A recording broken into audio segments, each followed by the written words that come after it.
So, welcome back. Today we're going to be playing Borderlands 2. Before we get into it, though, we gotta read off our epic friends and cretinous fiends. Last stream, we have one new addition to the epic friends, so let's read them off. We have, we'll get there. Lila the Great, Maddie_Bear Live, Larry Arts Productions, T-Fan Page 101, Noomi, Megalodom, I Am Dweem, Hunter Harris's Pog, Osquin, the Isopod, and our newest member, Quek Duck, good friend of mine. Now our cretinous fiends, who are the people that left, they followed and then unfollowed. And so we're going to bully them until they come back.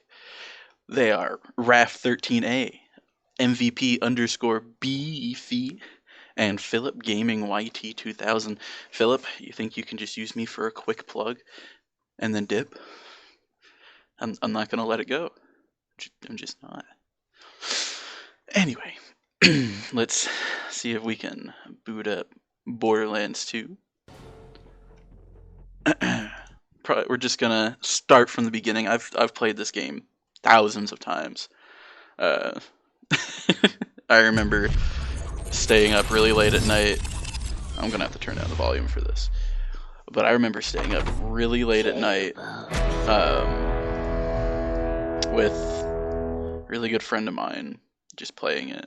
I think we played for like 2 or 3 days. Maybe not like completely straight, but like we got showers when we needed them, but there wasn't much sleeping going on. Just playing Borderlands 2. I don't know if I could do that nowadays. That was back when I was in like high school, middle school, high school, something like that. Definitely had the energy to be able to do that back then. Let's see. So yeah, we're gonna go ahead and start a new character. Not sure who I want to play just yet. I mean, I've played probably the most is Maya, just because I really like her ability. Maybe not the best person to play solo with. I played a bit of Krieg. I'm trying to level up Salvador, just because if I remember correctly, he's the best to solo raid bosses with. But I've never played the Necromancer, at least not, past like an hour. I don't really like her. Her voice lines are really annoying. Maybe I'll play her just so I can get mad at her. Psycho's really fun. There's a glitch with him that I know, but I probably wouldn't do that. We're just gonna do the Necromancer. So this should be really annoying. What makes her so annoying is just like, I don't know, when she came out as a DLC, that was when like, I guess memes were bustling, up and coming, and Borderlands thought like, oh, we gotta capitalize off this, so let's make a character that just memes so hard. And it didn't age well, like at all. So let's skip this intro. So yeah, we're doing Gage. Let's see. Oh, might have to do the Minecraft skin. We'll do the Minecraft skin for now until I get bored of it. I forget. Do I have the actual skin, not the helmet? There it is. Minecraft. There we go. Oh, we should name her. Just name her Spicy Goodness. Like a ball. I'm gonna kill myself.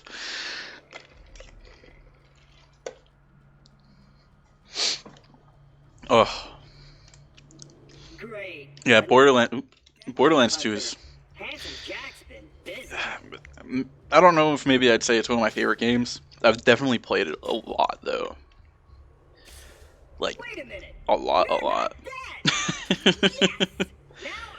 I don't know how much time I have on Steam, but I definitely played a lot on Xbox.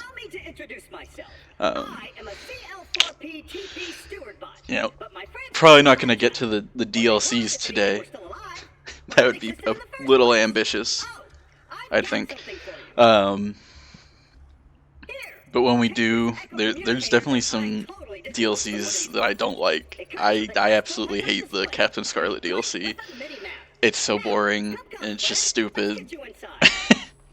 The Tiny Tina DLC is amazing. I love it. I was playing it the other day with a friend of mine, the same friend who I actually stayed up really late with in high school playing the game with.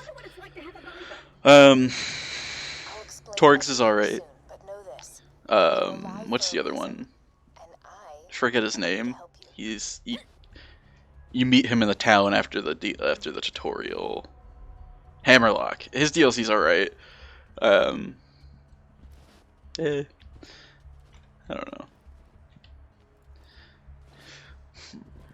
Trying to think. Your ability to walk short distances without dying will be Handsome Jack's downfall. Is that foreshadowing? God, Borderlands 2 is such a good game, and it really sucks that, I mean, Borderlands 3 wasn't that bad. I thought the story kind of sucked, and, you know, the maps, that kind of sucked, but the gameplay was awesome. Replayability, I struggle playing Borderlands 3, like, through again. I love the characters, like, the playable characters. They're super fun. Especially, what's his name? Zane. I love that. I love playing as him. Oh wait. I missed the vault symbol. Anywho, I keep a pistol in the cabinet over there for emergencies. But in here, we should be pretty safe.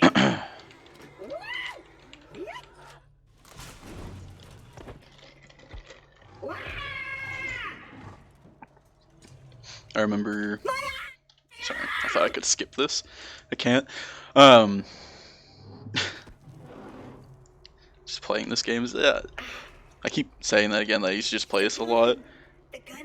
And I guess that's really all I have to say about it. But it's the truth. Once upon a time, 4 vault hunters changed Pandora forever. I have all these gold weapons that you start with.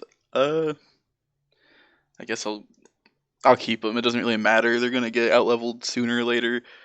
I wish this would go away.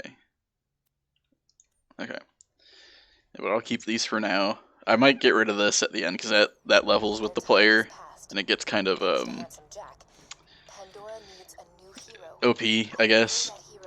I mean, it's really easy to kill yourself with it because what it does is you throw it and it goes straight up in the air, and it's a bunch of fireworks. It just rains down on you, and it's really good for bosses because of that. But I don't know, it just seems a little cheap.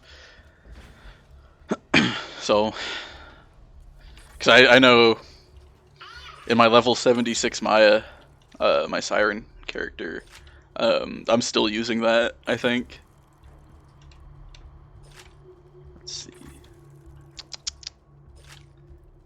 Come on, Claptrap, let's go. Just let me get this door open and we'll hunt ourselves a bullymong.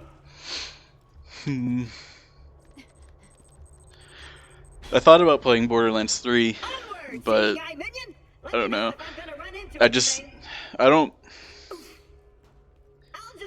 I really enjoyed playing it, but even like experiencing it for my first time, I think I still like Borderlands 2 a little more. So it's purely just out of my own enjoyment is why I'm playing Borderlands 2 rather than Borderlands 3 right now, I guess. Also, I've done the beginning to Borderlands 3 so many times just because, I don't know. The beginning's pretty fun, but once you start going to the other worlds, it gets kind of, I don't want to say tedious. Maybe that's not the right word. I don't know. It just kind of feels like a chore at that point.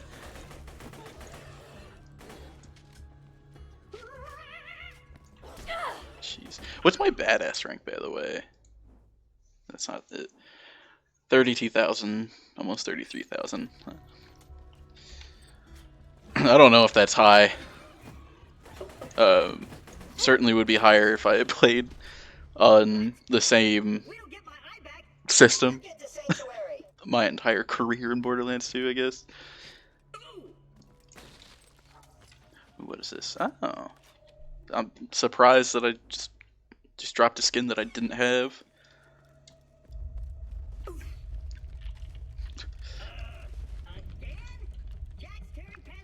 I'd say the storytelling in this game is really good and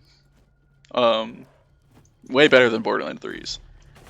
But I think I'd still prefer like the really fast-paced, you know, running and sliding in Borderlands 3 over Borderlands 2.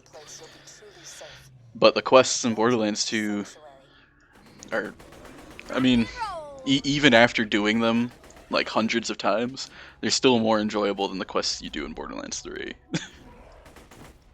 At least to me. I don't know how anyone else feels.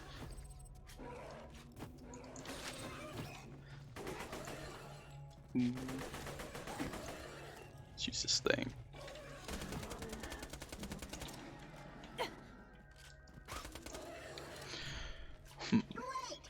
The Necromancer is also super annoying to play like in a team with. Like if you're playing with multiple people, the Necromancer sucks. Because not only do you have to hear her like cringy voice lines, you have to like, if you get downed, her whatever, I think it's called Death Trap or something, it will always kill all the enemies around you, so you can't get yourself back up. And it's just, she's just annoying all around. Oh, my eye just switched back on. I see a tough-looking minion and an incredibly handsome robot, which means that whoever has my eye is very close.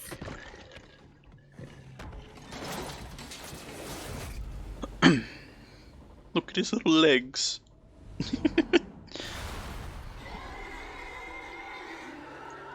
I often wonder, in terms of Borderlands 2 to Borderlands 3, if why it was so bad was... I mean, there's probably a lot of reasons. Okay. Before I continue, like, it wasn't that bad. Like, I definitely like it. It's still a good game. But, like, compared to Borderlands 2. Like, that's all I'm doing right now, is just comparing it to Borderlands 2. What was I saying? I forgot. Oh, that's what I was saying. I'm wondering if why it did so poorly, at least with the fan base, was because, you know, they had such a hard time,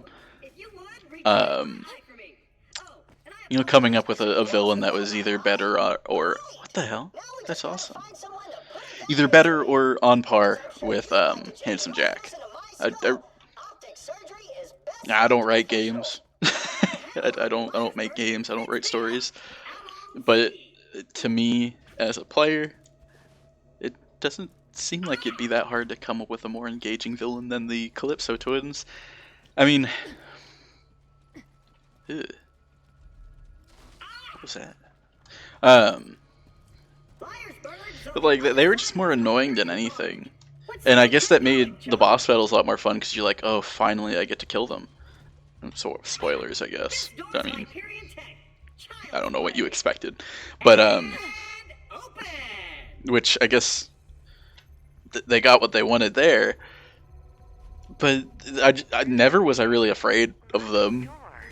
I thought, I don't know. There seemed to be a lot of plot armor there in terms of, oh, I stole Lilith's powers. And then just... And again, spoilers. You know, killing Maya. And maybe... I mean, I guess that was a good motivator. But when that happened, all I could think about was, you know, I'm somewhere in this cutscene, but you can't see me in this cutscene. Like...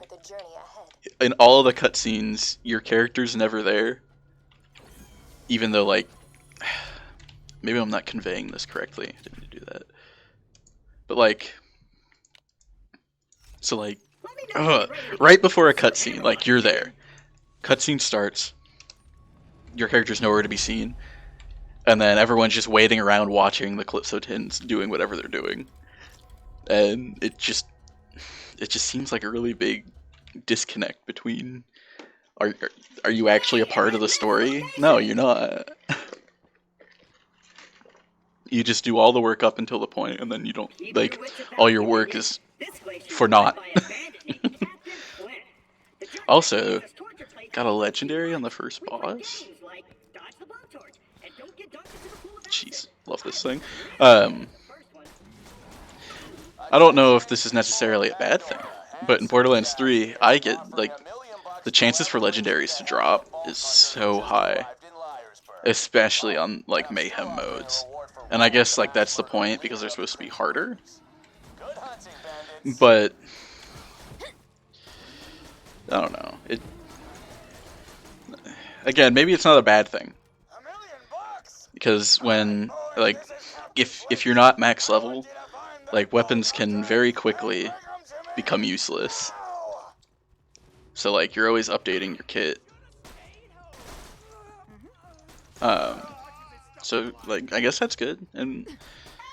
But a lot of the legendaries in Borderlands 3 are kind of underwhelming in my opinion. I will say though that like building different play styles is a lot more fun in Borderlands 3. Especially in terms of, well, I guess I've really mostly played with Zane, so I'm gonna speak to Zane in terms of building kits and whatnot. Because with like, I'm jumbling all over the place. But Zane, you can have two different abilities at the sacrifice of being able to use your grenades, and that's just really fun.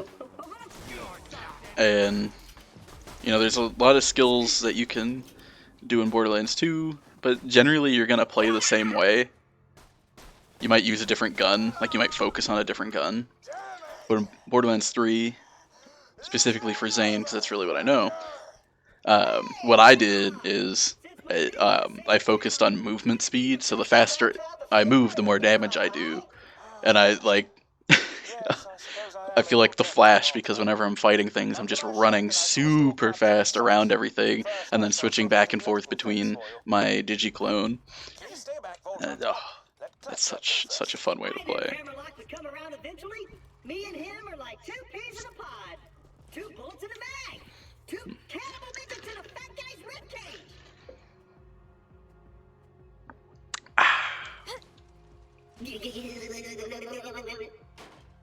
Apologies, but when Claptrap speaks, I feel my brain cells committing suicide one Yeah? by one. What's going on with this texture?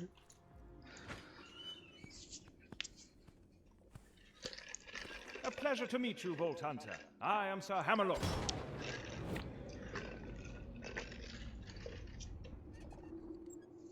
At your service. I came out here to research the bully moors for my almanac. Then trapped me on this glacier. Many thanks for disposing of them, by the way. Borderlands 1 is also kind of fun. It's definitely, I mean, I don't think it really compares to either Borderlands 2 or Borderlands 3. I think both of them are, in terms of gameplay, are much better games than Borderlands 1. I would even go as far to say that Borderlands 3's story is a little more engaging than Borderlands 1. Just because, not a lot's going on there. And maybe they were, the game makers were trying to find their stride. I'm certainly not saying it's a bad game, because I thoroughly enjoyed it. But it really does just feel like a very different game compared to Borderlands 2 and Borderlands 3. Oh dear, he's talking again. Minion! Now I've got my eyesight back, and you're far uglier than I remember. Wow. Time to join up with the Crimson Raiders in Sanctuary. Not even going to say it. Nothing but murderers or jerkbags, like that Hammerlock dude. I'm standing right here, dude. Now that Liarsburg is cleared, I might as well turn on the main power.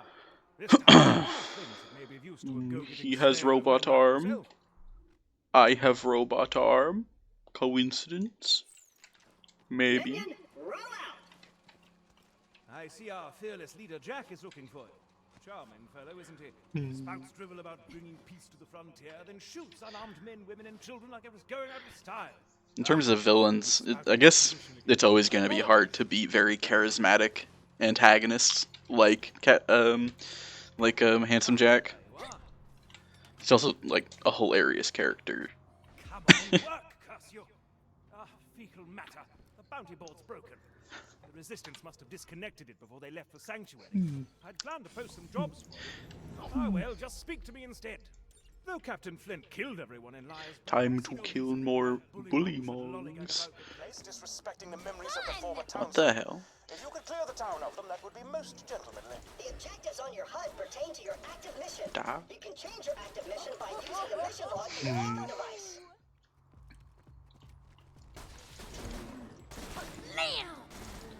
That's one area of So, bully mongs. so far, Even greater I haven't heard that many cringy voice lines from. But still, well done. I forget what her name is. I think I named her Spicy Goodness. Gage is her like official name. Haven't heard that many cringy voice lines from her yet. But we'll get there. Trust me, it'll happen. Probably once we get our Vault Hunter ability or whatever it's called. What's this? I'll take it because I'm gonna sell it. Yeah. Let me know if anything catches your eye. Sell this random shit. That's a problem I have with any Borderlands game, is hoarding weapons, because I'm just like, I'm gonna need it. I think I have a problem with hoarding just in general with video games. I remember, when Skyrim first came out, the file that I had on there, and I was playing on the Xbox 360. Yeah, that's what it was on. I would take so many things and just collect everything that walking near my house, I think it's Breeze Home and Whiterun, just walking near it would slow down my game because I had everything in one chest. And I said this on a previous stream that's part of the reason why I play on PC. Is because I can convince myself that if I really needed or really wanted an item, I could just spawn it in the game. So that's how I stop myself from hoarding. As prolonged as possible, would you? If you're to We're just survive, gonna do all the quests, by the way. We're gonna try and do all the quests. Ooh. I think for sure. So there's a quest later on in the game that it has something to do with the wildlife preserve part of the game. And when that quest is active, there's 4 boxes that will always spawn loot midgets, or loot little people, or loot tinks, as they would be called in Borderlands 3. But yeah, they always spawn them, and that's and they have a much higher chance of dropping legendary weapons. And if you're, I can't remember if it's True Vault Hunter mode or what is the next one, Ultimate Vault Hunter. I forget which one it is, but that includes pearlescent weapons in their drop pool. Can't get it in normal Vault Hunter mode though. I don't know if I'm going to play this after I beat the story and the DLCs. Like, I don't think I'm gonna go into True or Ultimate Vault Hunter. I might if I get bored, but we'll see. Of course, I forgot. If we do, then I'll probably farm for some pearlescents. I mean, they're fun weapons, but a lot of them are just kind of annoying to use. And ignore what he said I don't about know. that power box.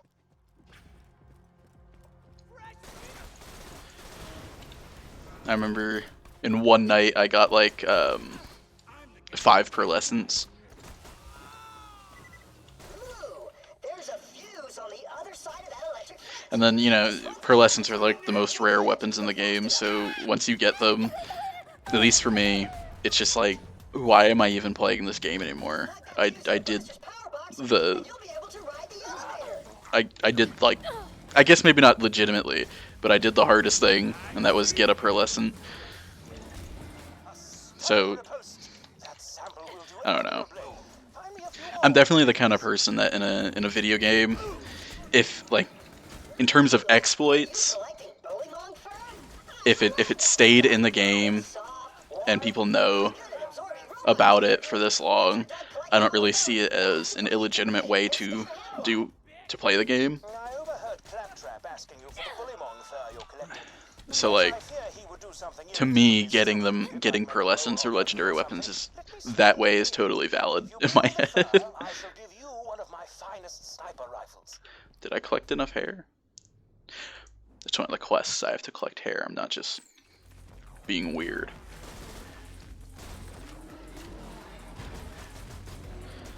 Need 2 more. So if I could smack these guys down before the corrosion kills them, that'd be great. Go. There we go. Okay. Wonderful. You've gotten all the fur I need. Bring it to me and my sniper rifle shall be yours. Screw that noise. Bring me the fur, and I'll give you a shotgun. I'll probably give it to Claptrap, just because I don't, Gage isn't really gonna benefit from having a sniper rifle. But it doesn't really matter either way. I might just give it to Hammerlock because I like him better. Wonder if the glitches. So I've had a glitch in this game before. So when you, no, never mind. When you open these porta potties, this like all the, toilet mess just shoots out. In the next area over there, I opened a porta potty, and then every time I stepped near it, it would redo that animation. So it looked really gross.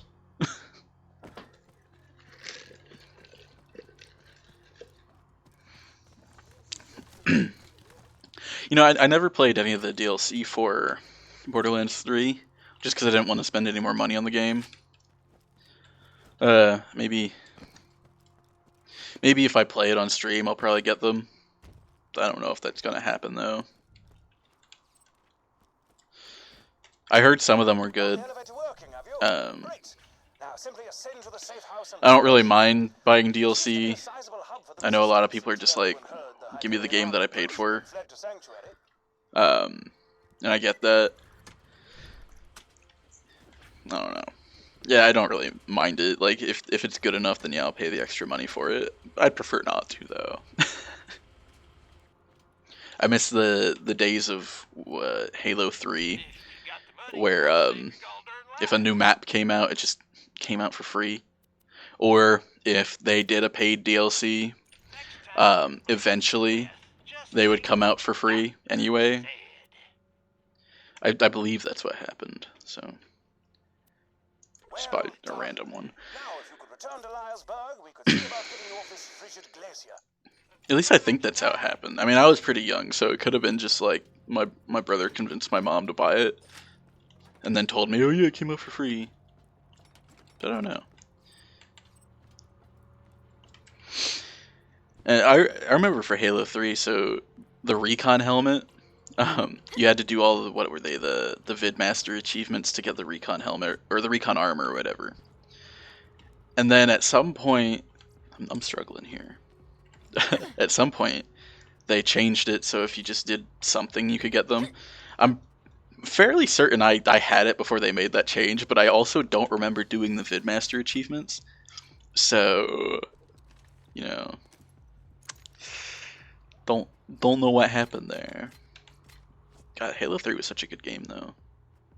It's probably one of my favorite Halos. I really enjoyed Reach. And apparently there's, like, people out there that don't really like Reach. I don't really know why. I was watching a video the other day. I can't remember what it was. But I was watching with Jim. And he was describing it like how it's like barely Halo, and he described it as like not being good enough to be like an actual Halo, but not shit enough to not be Halo or whatever. That just really like dumbfounded me because I remember when Halo Reach was out, Thanks for when it first came out, even foolish old man look far um, more badass than he deserves. like everyone loved it. Battle with a midget riding piggyback. Everyone, like all my life, people have only ever said good things about Reach to me, and then only in my adulthood did I hear people start complaining about it. Like, oh, it sucks. It's not Halo. The bloom on the DMR, and how it kept people from making headshots. I never understood that because I never had a hard time getting headshots in that game. Hello, Um, I have money. maybe they were just bad. Who knows? um, that'd be a fun game to play again. I might get it, but I think I'd have to buy the whole Master Chief collection. Don't know if I'd want to do that because I mean I have it on the Xbox One, but I really don't. Ever since I started playing on a keyboard, playing with controllers just doesn't feel right to me. And that's definitely not like a PC Master Race thing for me. It's just comfort. I also like sitting at my desk a lot more. What's up, other Dylan? But yeah, I definitely like sitting at my desk a lot more than hunching over with a controller in my hand. That's just my preference. So yeah, the quest we're doing now. Oh, the coaster stuck to my cup.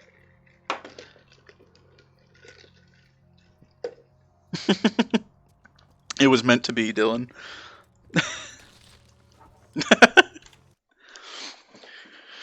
Gravity well, yeah, with the people I live with, the very big boys, that doesn't surprise me. Super massive chug chug. Maybe I should play Fortnite.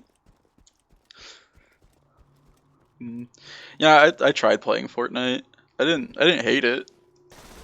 I certainly don't think it's a bad game. It's just not my thing. I like Warzone though. That's a much more fun battle royale for me. Mainly because if I die, I get a second chance.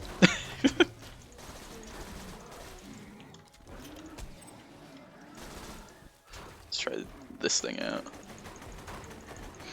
Yeah, in any Borderlands game, I've always liked the Jacob's weapons the most. I really don't know why. They probably just look the coolest to me. Yeah, that's another thing, Dylan. When you shoot people in Warzone, they don't they don't just build the Eiffel Tower right in front of you in 2 seconds.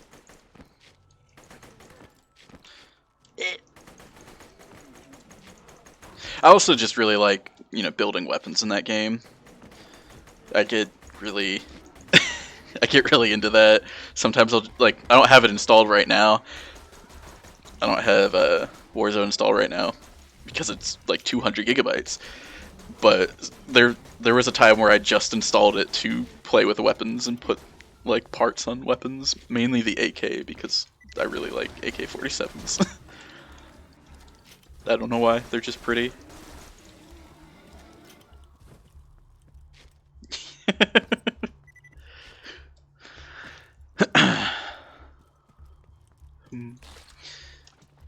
So I'm getting texts. Oh, no, it's people following me on Twitter. Awesome. Oh yeah, follow me on Twitter. Anybody who's watching. It's probably just Dylan right now, but... Oh, they're so beautiful.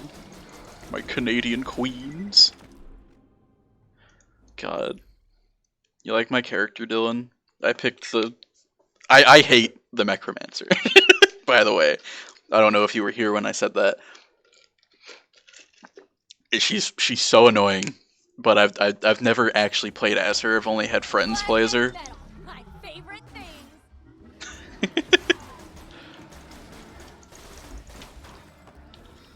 Oh no. So what does it do? Where did it go? It's just over there smacking shit.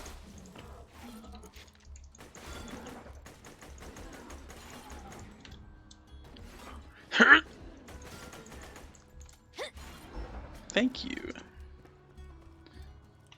Okay. There's A. I believe there's a chest over there, so that's where I'm going.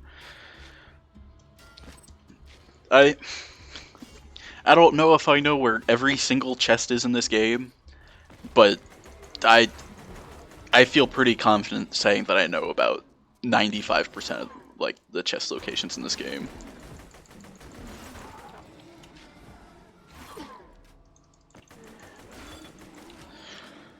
I am a little impressed with how long the what is it called, Death Trap? How long Death Trap stays out. But, you know, being in a team with someone who is playing as the Necromancer, they're just not a team player. Yeah, dude, I have hundreds of hours in this game. Me and a friend, while we were in high school, we played this game for like 2 days straight. And I don't know how many I have on my Steam right now. I'll probably check after the stream, just for my own sanity. But, I have played this game so much. I can fix this. I love this game. Oh no, I'm all out of ammo. Oh wait, here we go. Awesome. I've played this game so many times, and it's really sad because I usually only just play the Siren. I'll get to a certain point in the game and like, oh, I want to start over, so I just make a new Siren. It's just, that's who I like to play as. I really like her ability. Yeah, I've played 3. I was saying earlier that I really like the gameplay. I don't think the story's that great. I definitely have a hard time replaying that game after finishing it. But there's a lot of things I love about that game. A lot of things that I don't like about that game. What I don't like is not enough to keep me from playing it. It's just, I don't know. I'd have a lot more fun playing it with other people, for sure. I think replaying it that way would definitely enhance my experience. Like, I said this earlier. I really like how fast-paced it is, with you know, the sliding. The characters' abilities are really cool. I've only played as Zane, the Beastmaster, whatever his name, Flack, that's his name, and I forget who the other one is who uses the mech. She's pretty cool.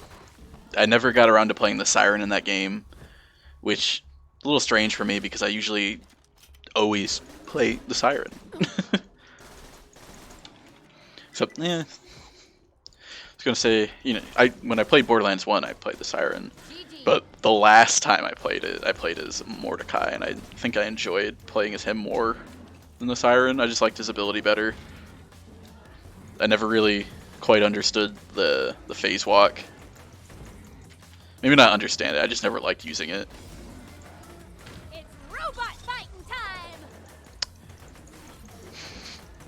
I hate the Necromancer so much.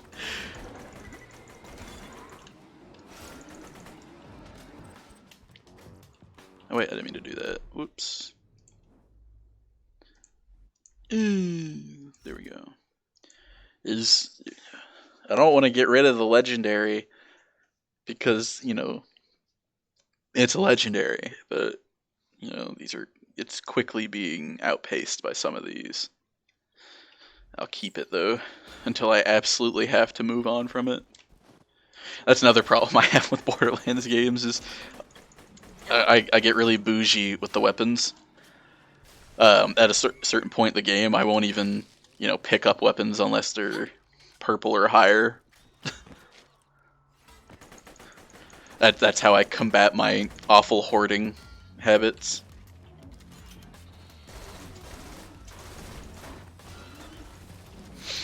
Nice one, boy. I need ammo desperately. Best robot ever. Oh. Ugh.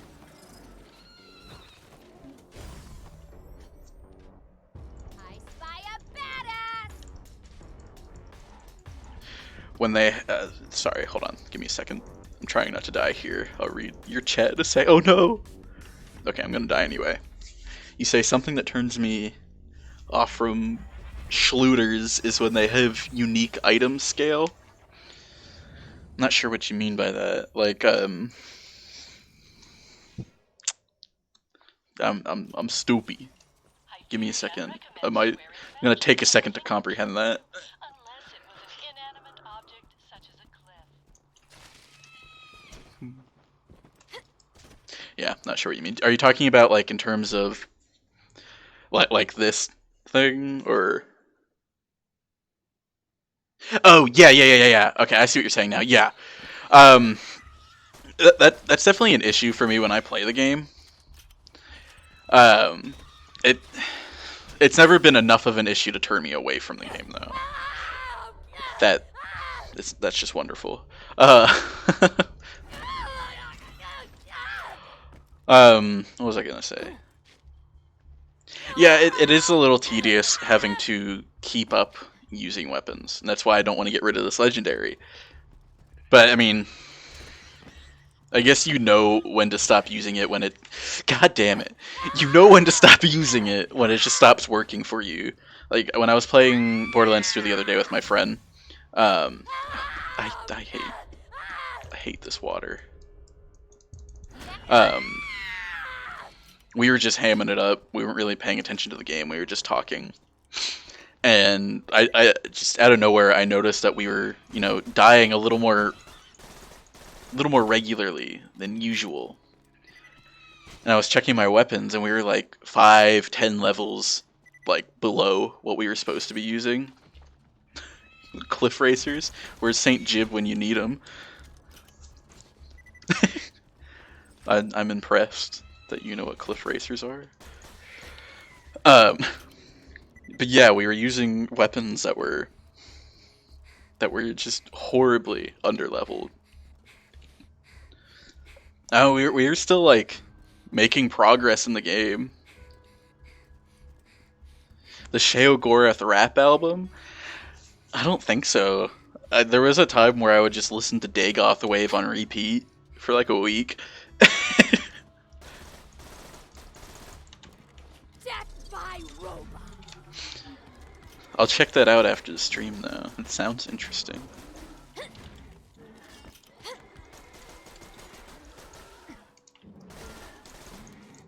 I always forget the doll weapons. You zoom in, they burst fire. So, okay, I don't know anything about the Necromancer, so I'm gonna have to take a second to read some of these. Smoking big juice, really? Yeah, that definitely sounds like it would stimulate my brain.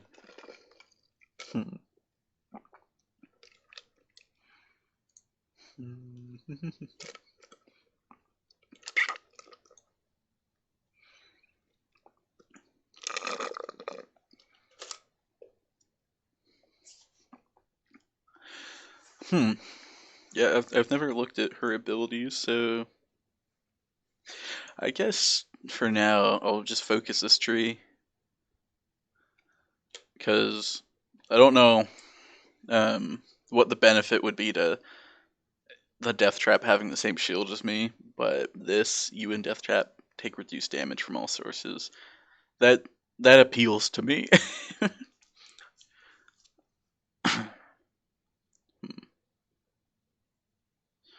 Probably do this. I definitely like to play in Borderlands a support character.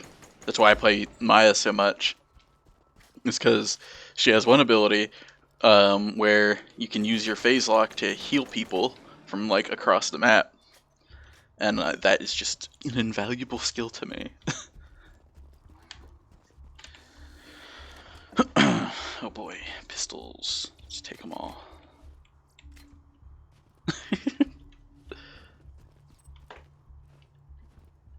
Oh no. Don't roast me, Dylan. Would I redeem myself by killing a midget in a couple of minutes? We are going after Midgemong.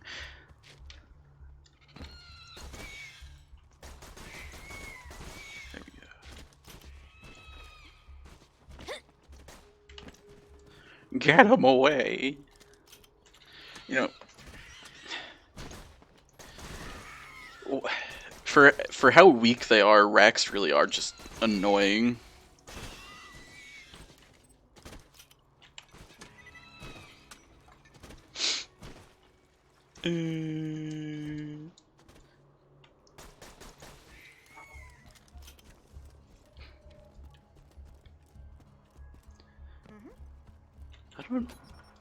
I don't know why, but this area of the game, I just really like it.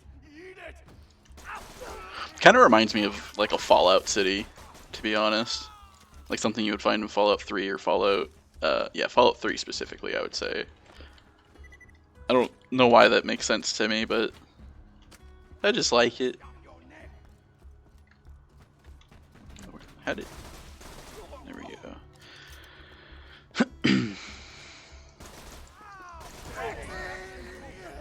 That's another thing I really like about Borderlands 3 is that when there's elemental barrels around, you can smack them and throw them places. I never do it. Like once in a blue moon I will do that, but I just like that you can do it. Oh, so I was talking about this glitch earlier. It just a bunch of poo water keeps coming out when I walk up to it.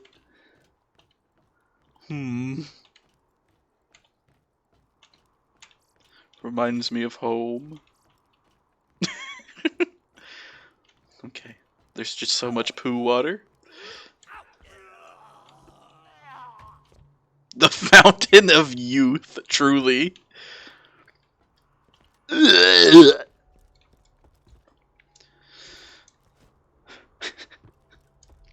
Imagine spending your whole life trying to find the fountain of youth, just for it to be a dirty ass toilet. That would be like the ultimate irony. I'm gonna make that into a comic. That's why nobody's found it. They don't realize. They go up to him and it's like, this is just a toilet. Get him. I want to go over there because there's chest.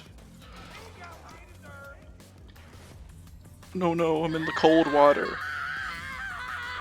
Oh, I'm so stupid. Hey, thanks, Death Trap. I just need to jump up. No, I've made a horrible mistake.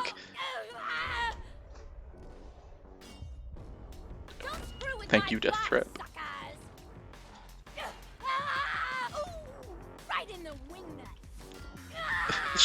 Just get me out of this ice. I hate this game. Okay, I'm out of this. So, you know, who's to say that hasn't already happened, Dylan?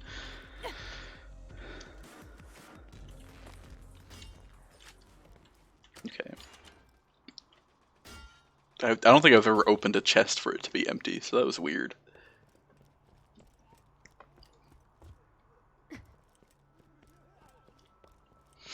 Okay, now that we're not dying from hypothermia, let's go get that chest over there.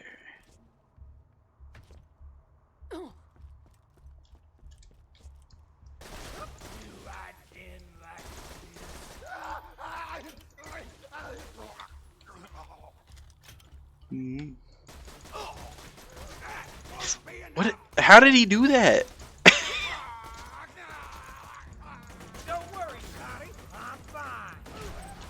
Oh no. Okay. It wasn't as bad as I thought it would be.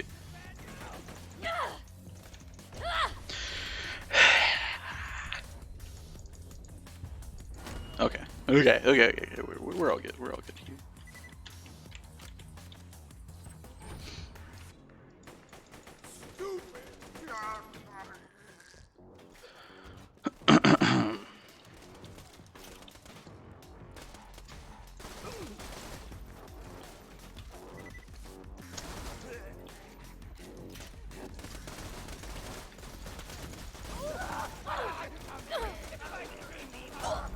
I remember they came out, it was right before Borderlands 3 came out, I think.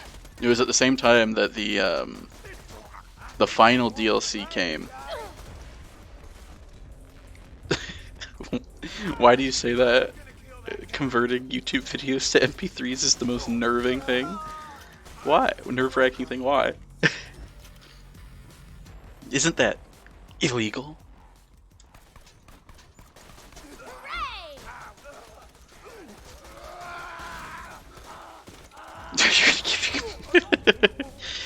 I guess that's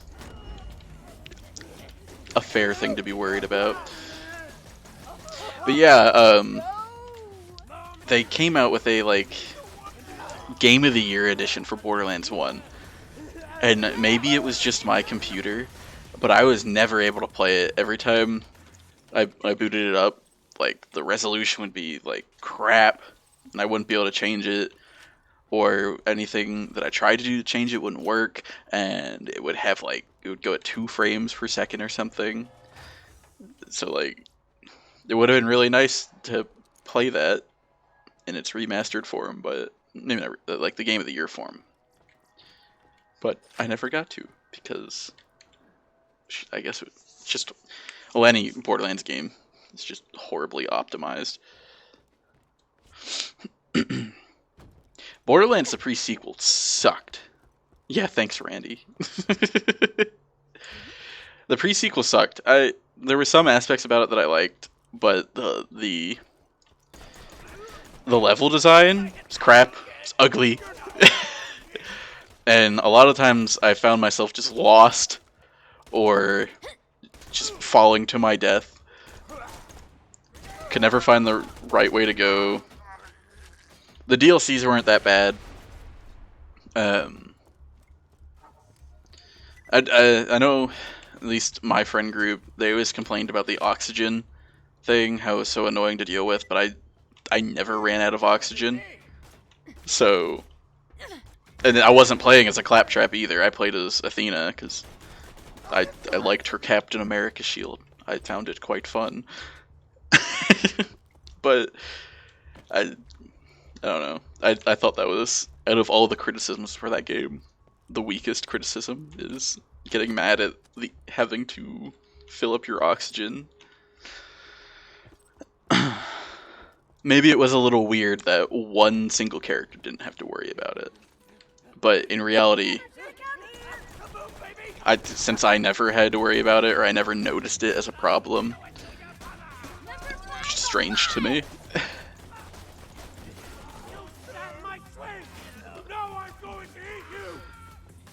I just tried to slide. I thought I was in Borderlands 3.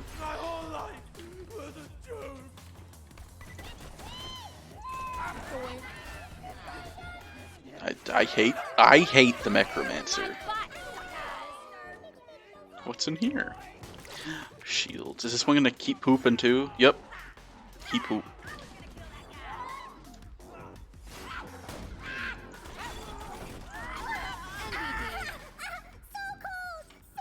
Okay. Let us challenge Midgemong. Why am I so short, by the way? I'm so used to being Scrimbus, my Oblivion character. Towering over everybody. Ah, what an unlikely symbiotic relationship. Two deadly creatures cooperating to survive this harsh environment. Also, the midget looks like a little human. So, I was talking earlier about how, because I guess I bought a special edition of the game. It gave me this from the start, and it levels with the player, so like it's never obsolete, and it's so strong. Like Midgemong was just at full health, and then I threw it, and now he's below half on both parts.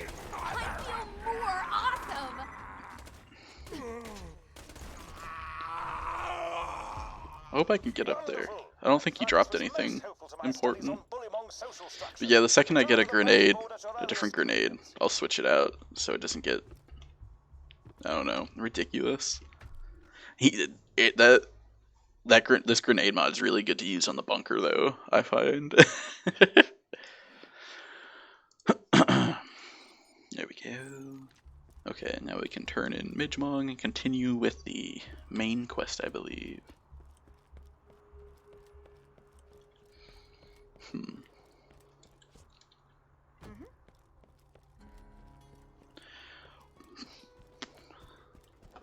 I'm wearing the frog hat, right? Okay, I didn't remember putting it on. I mean, this is just my head. It's just my normal head. What's the game I least want to play on stream? I don't think there's a specific game. But in terms of games that would be the most boring for the viewer, any multiplayer first-person shooter like COD. I love playing COD, but I don't think there's much there for me specifically to commentate on. So I don't really have any desire to play Warzone. Because one, I'm not that good at it. And two, it's just, I don't know. It's not that interesting to me. Like, I play it as a pog in the thumbnail. Absolutely not. But for me, COD is just an instant gratification game. Like, run, shoot, kill. It's something I do to turn my brain off at the end of the day. I don't even have it installed because it's 200 fucking gigabytes. If I have that game installed, I don't have any other games installed for the most part. It's just so stupid. There's no reason for it to be that big either. It's super fun. But there's just no reason. I would absolutely hate to play Among Us on stream, though. Yeah, well, I don't know if that's true. It's definitely smaller, but I think it's still 100 gigabytes big. Which is a lot. Like, I think Borderlands 2, I think, what is that, like 30 or 50 gigs? It's maybe not even. And again, it's a lot older, and maybe not as technologically advanced. It's still, like, an amazing game that plays really well, and is not big. But yeah, I would hate to play Among Us on stream. That's definitely not my kind of game. I don't know. I'd much rather play something like Gmod Murder, or like I have in the past, Murder Mystery 2 on Roblox. That might make a return in the future. I think I'd definitely prefer Gmod Murder over Roblox though, just because you can only bully little children for so long, and it'd be funny to you. Whereas in Gmod Murder, adults play that game. There's no filters or whatever, so there's a lot more room for funny stuff to happen. Yeah, I agree. I don't know. I've played Among Us once. It's like an EMP. I played it once, and it was because that was when it was, at this point it had been out for like 2 years, I guess. But for some reason it blew up, and I was like, okay, yeah, I'll check it out. I didn't even know it was free on the phone. I bought it for $5 on Steam, and I was sitting there playing it, and like I enjoyed it, I guess, but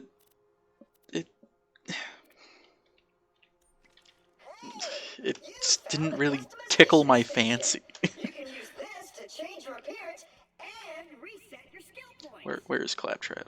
There he is. Oh. Flint and I had a gentleman's agreement in the past. I also don't really like top-down games that much. I don't know.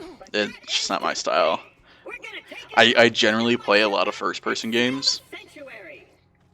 I can enjoy a third-person game, and I definitely like the ability to switch from third to first. But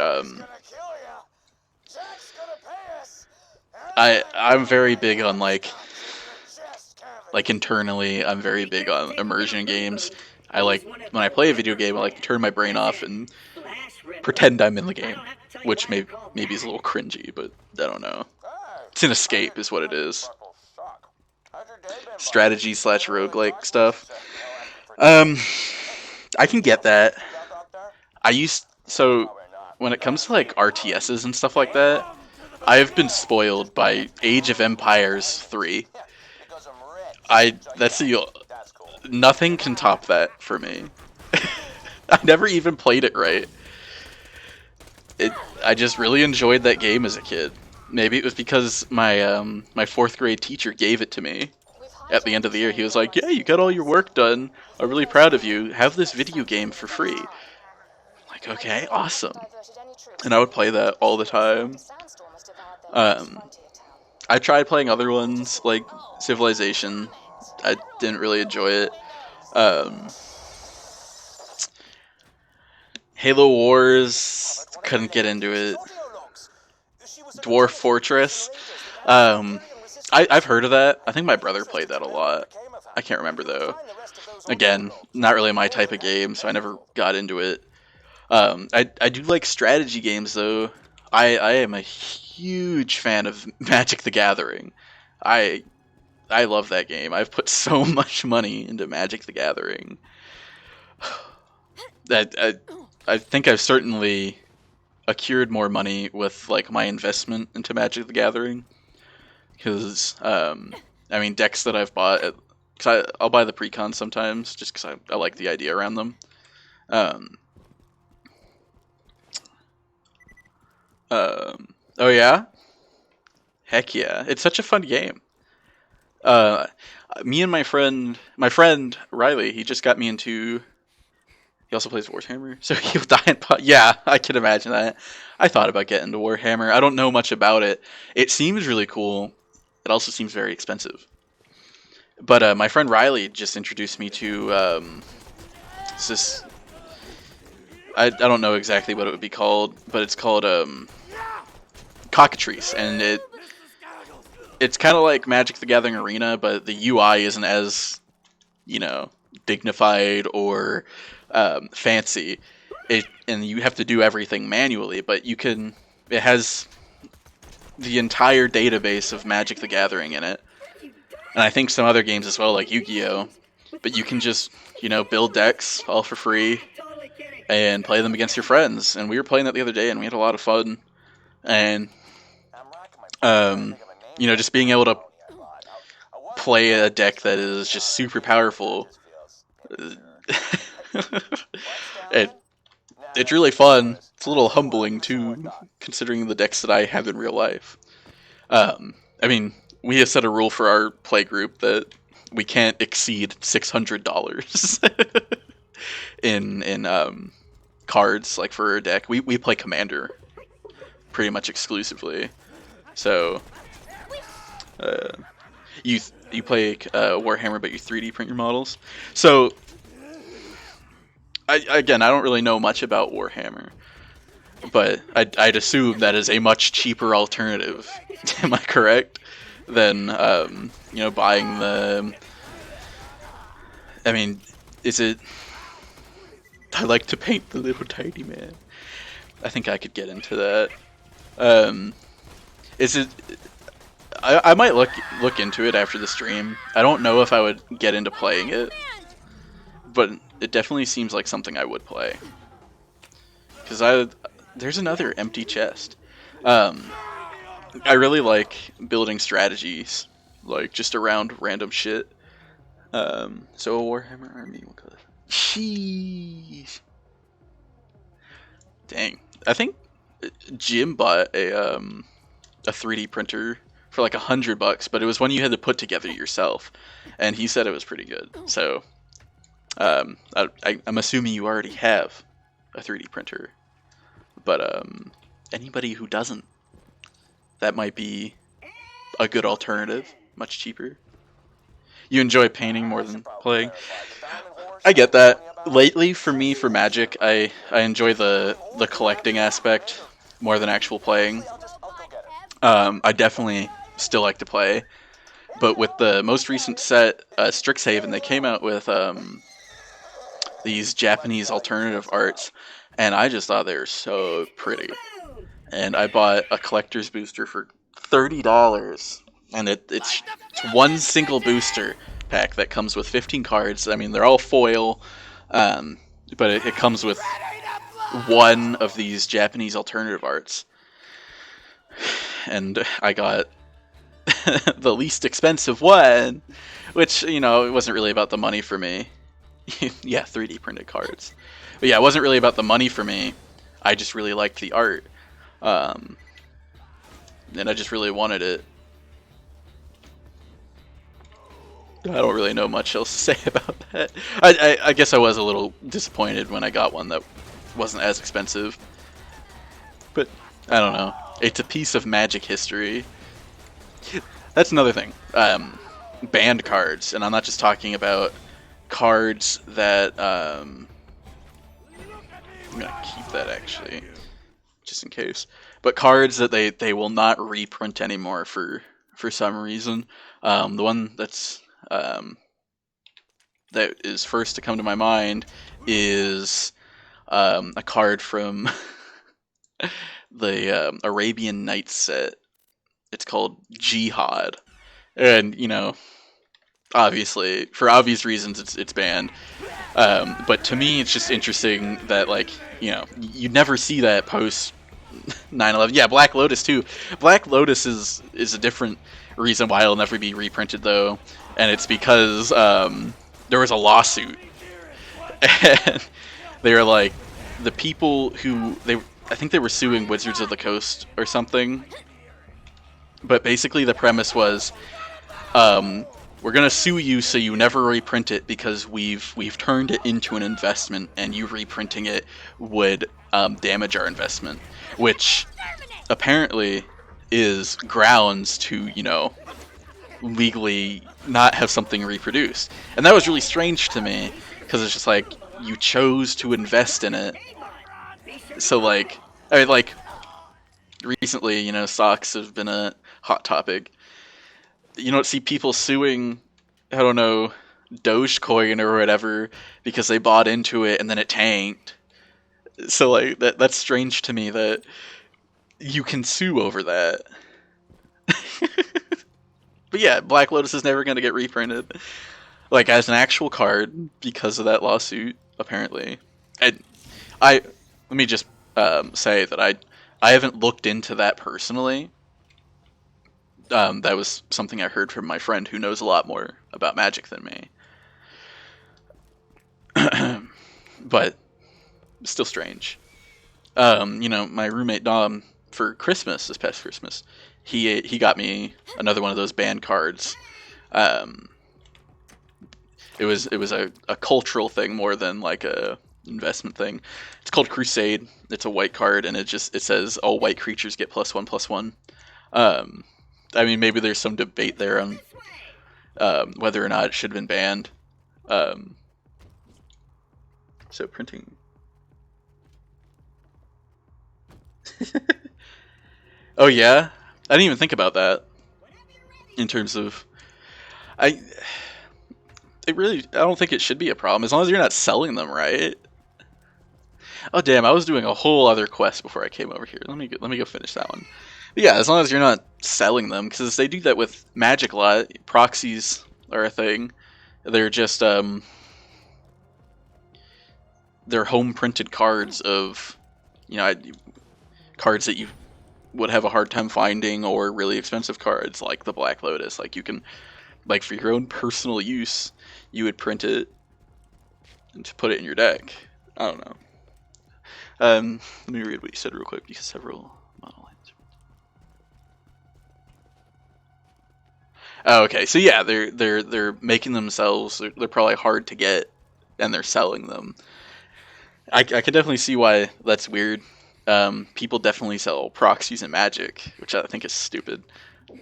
Ooh, give me a second. Believe someone is knocking on my door. Hello? Dinner, thank you, Jim.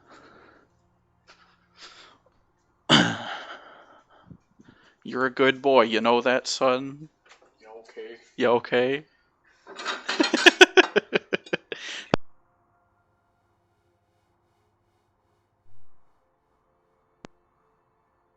Oh yeah, what are you doing right now? Wearing a frog. Is that not a form of mongering? No. Maybe. I don't know. I'm not manufacturing frogs here. Not yet, at least. I'm just going to pick this up with my bare fingies. Do you want this one? Okay. I don't know, man. They look a little different. Stir it up first.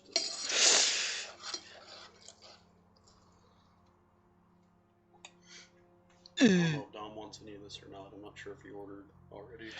I'm not sure either. I guess just offer it to him, and if he's like, no, then no.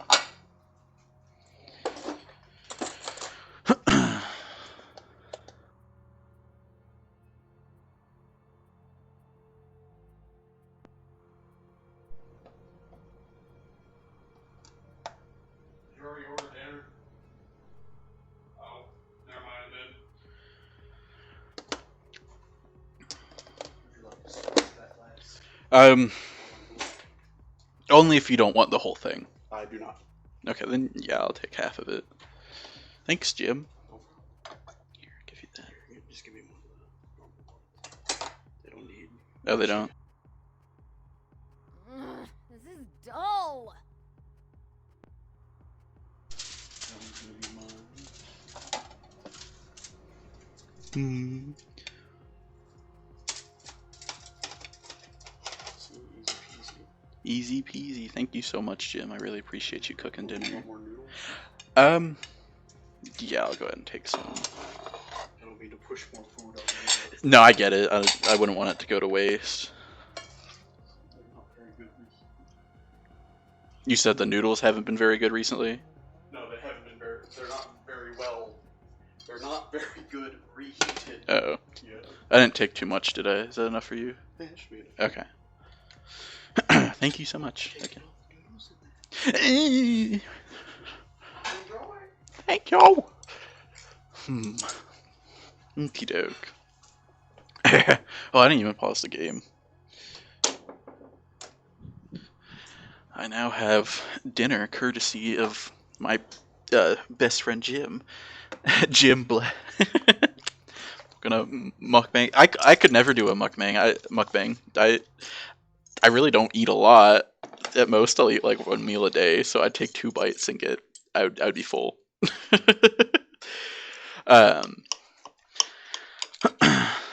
But yeah, games like that are strange, I guess.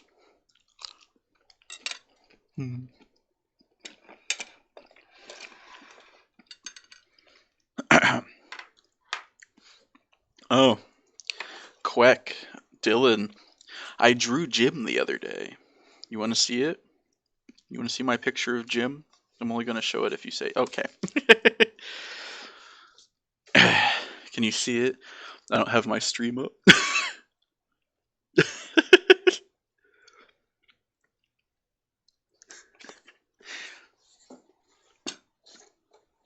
Him. Yeah, I started. I should post that in the art channel. Okay, yeah, I'll do that after the stream. I used to draw a lot in high school. I stopped. I was always more into like sculptures or spray paint stuff. I really enjoy doing that. Drawing's fun too. I'm getting back into it. I'm trying to stimulate my brain. I bought a whole sketchbook. I'm gonna try and do a drawing a day, just as a form of, I guess, either therapy, keeping me active, creative. I've been feeling down recently, but that's neither here nor there. What happened to your freaking face?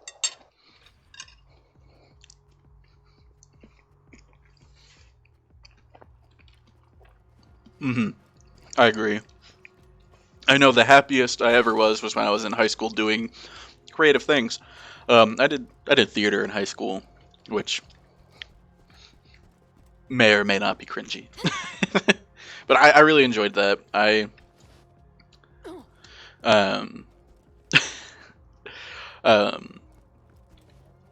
it definitely made me feel good about myself because You can buy from me. people said I was really good at it. Where am I going with this? But it's very important to express yourself, I believe. And being in college, I graduated this past May.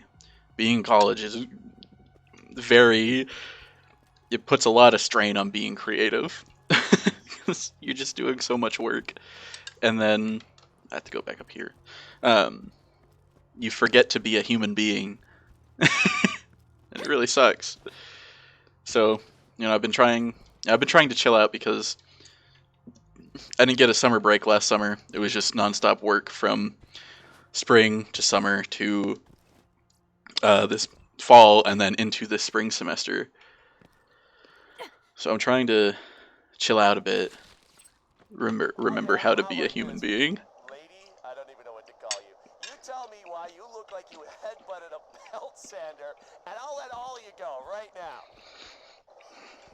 My husband gave me a skag pearl ring. The You know, pearl released that. hunger-inducing What did I major? I majored in geology. I have a degree in geology. Where's your husband now? um, That is a hard what made me so busy was spring semester. Yeah, minerals.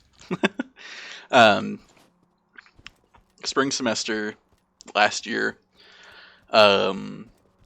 Right before COVID happened, I was a research, maybe not a research assistant. I was a research and field assistant to one of the other seniors for his senior thesis, and we presented at we collected all our data. It was really his project. I just helped. We collected our data, interpreted it, and then we presented it at a GSA, which is the Geologic Society of America, one of their conferences in Texas. And this was right before COVID hit, like hard, like right before quarantine. So we flew out to Texas, did our presentation, came back. COVID happened. I was a TA, so we all had to adjust. I had to learn how to, TAing in a COVID world, like all online. You're really just an IT professional. It's just like, I don't know how to work Google Earth. Okay, here's how to work Google Earth.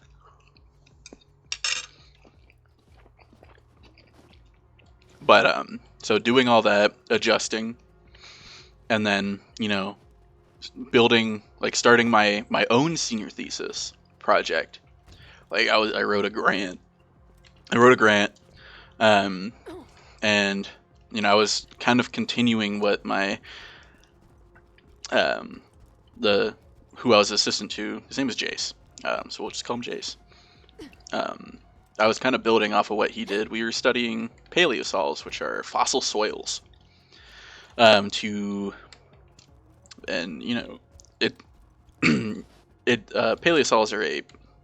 are considered a proxy data. So we were using them to try and make assumptions about past climate conditions. Because fossil soils can record certain bits of data. I won't get too into it. But my project had me going to Colorado.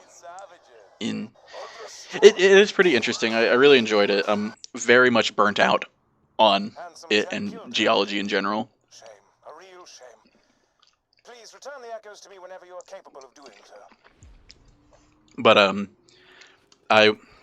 for my project, I wanted to go to Colorado, because I was supposed to be a research assistant to a grad student from another college. So we went out there in the middle of the summer, and I drove the whole way. That was part of my COVID caution plan. God damn it! I keep meaning to go forward. I keep forgetting I'm doing this quest. But part of my COVID cautionary plan or whatever was to drive there instead of taking a plane. So I drove 20 hours, not consecutively. I broke it up into, I did 10 one day and then 10 the next day. Then I just camped for an entire week while taking summer classes. So in the middle of the week, we had to go back because I had to take a test. That one day out of that entire week was the only day I got a shower, and we were just digging for a week in red soil. So we were covered in, we just were red all over. And when we came back to the town that Wednesday, yeah, stinky dirt boys.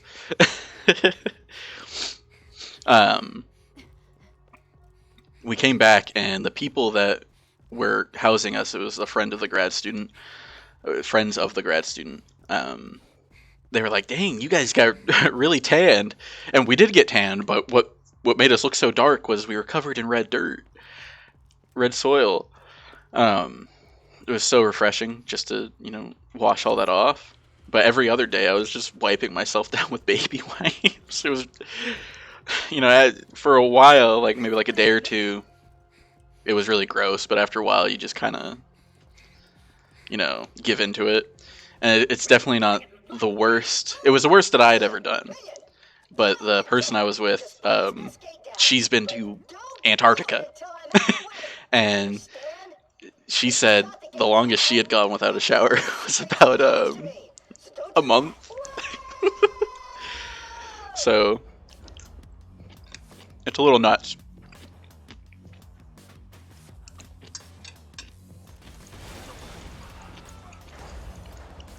But yeah, I was gone for a whole week, and COVID turned me into jelly. So I had no muscles there to facilitate a week of hiking up mountains. So that was very strenuous on me, especially because I grew up in a smoker's household, so my lungs aren't very strong, and I do not do well on inclines. Like, I can walk for miles and not lose breath if I'm on flatland, but you put me on like the smallest grade, like slope, and I'm struggling to breathe. And Colorado, there's a lot of mountains, and we'd have to climb up the mountains just to go look at these fossil soils. And like, while I was there, it sucked. I hated it. In retrospect, though, it was such a valuable experience. I learned so much. It was oh gosh. But yeah, I did all that work, and then I had to make a poster, and then I went straight into the next semester. And I had a lot of like personal things going on, like life changes. I had to, a relationship ended. I had to move into a new apartment. That's why I'm living with Jim now. And then I had the hardest semester of my life. I was taking 19 credit hours. And they were the hardest classes for my degree. I was environmental geology. I ended up switching to straight geology so I could avoid GIS, which is a very important program to use in the geology field, and I don't know how to do it.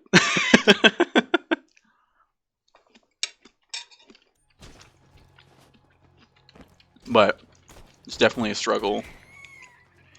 Up until that point, I had a 4.0 in geology, but I took a class called hydrogeology, and that's how water moves through rocks, and how it's a lot of physics and math, and I'm not good at math. I'd be hard pressed to say that. Maybe I'm not using that word right. A lot of geologists aren't good at math. That's a consensus. But I got a C in that class, and every other geology class I took, I've gotten an A in. So, of course, I don't really care at this point. I did my best. But that whole semester, like, broke me. And then I was sleeping on my futon, but it was basically the couch in the living room of you wanted to be an engineer. Yeah, that seems tough. And then I met it doesn't seem that fun, at least not to me. I know Jim really enjoys it. I took an engineering class in high school because I thought I wanted to be an engineer. Uh, uh.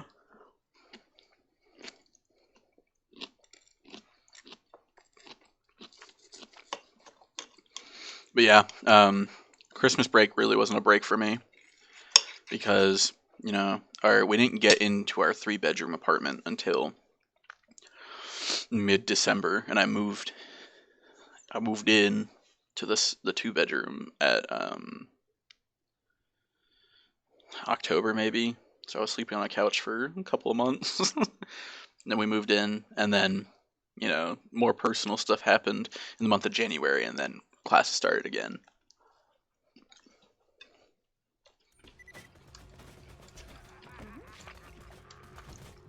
And my last semester really wasn't that bad. I didn't have that many classes. I was taking calculus. Calculus sucked. It probably wouldn't have sucked if I took a different professor, but I wanted to take the same professor I took for pre-calculus. just didn't work out. I ended up getting a D in that class. I didn't even need to take it. I was thinking about going to grad school, and grad school wants you to have calculus 1 and 2 under your belt. So I took it just to cover some bases. Towards the end, it ended up being like a very big stressor because it covered 4 credits, and if I failed that class, I wasn't going to graduate, but thank God I got a D in there and got the credits for it and still graduated. And, you know, my advisor and my professor really weren't communicating at all. I was trying to email them, tell them I was struggling. All my calculus professor did was send an email out to the whole class saying, I'm not going to talk about the final exam until I have it all graded. She takes like months to grade things, so that was fun. And then my advisor didn't get back to me until the day before the final exam saying, I'm so sorry to hear about the yada yada yada. There's nothing I can really do. keep me posted though. I didn't keep her posted. I didn't care at that point. Yeah. It's pretty much what they said.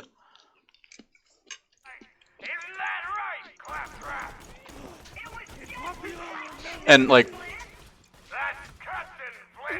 I guess it wouldn't have been that big of a deal if I didn't graduate that semester.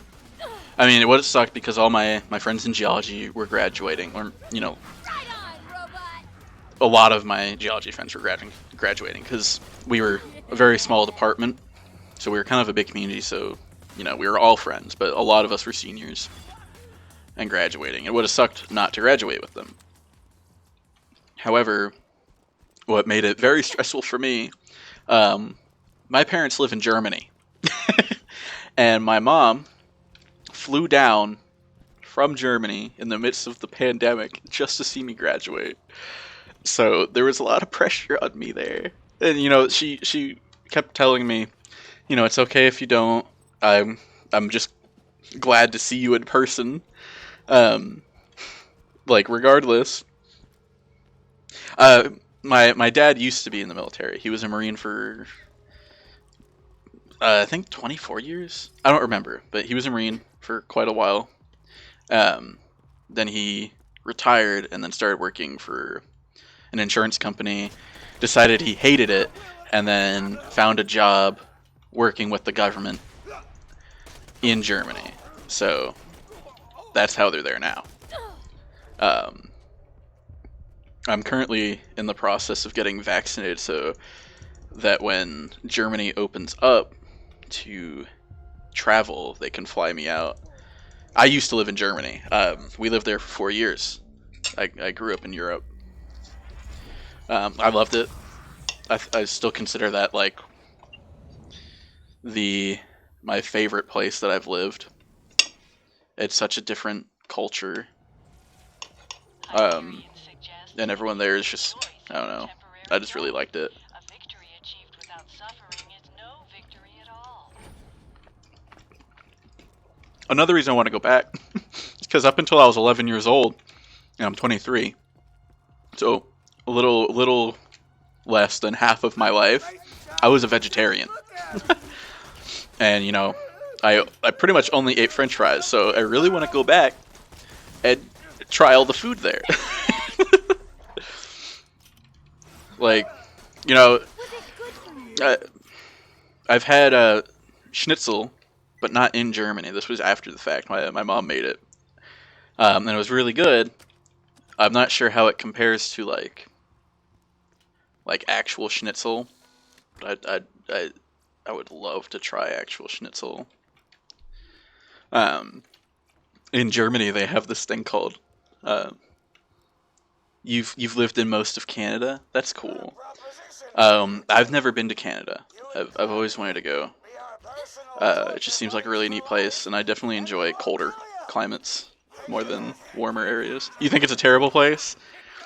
Is it just living there that's terrible, or is it terrible for tourists as well? Nah, it's all right. Okay, because I don't know if I'd live there.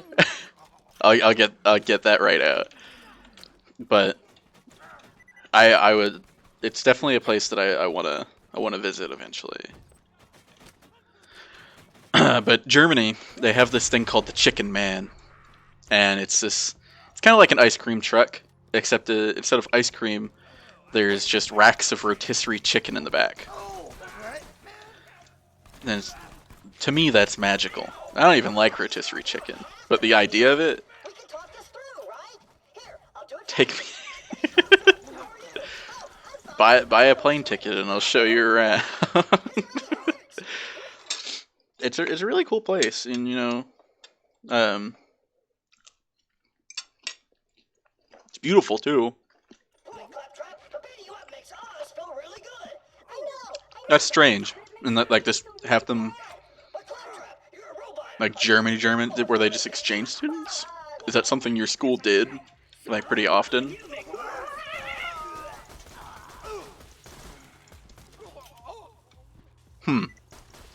It's really weird. Like, My new minion's a bona fide badge. I mean, that's cool. It's strange. I mean,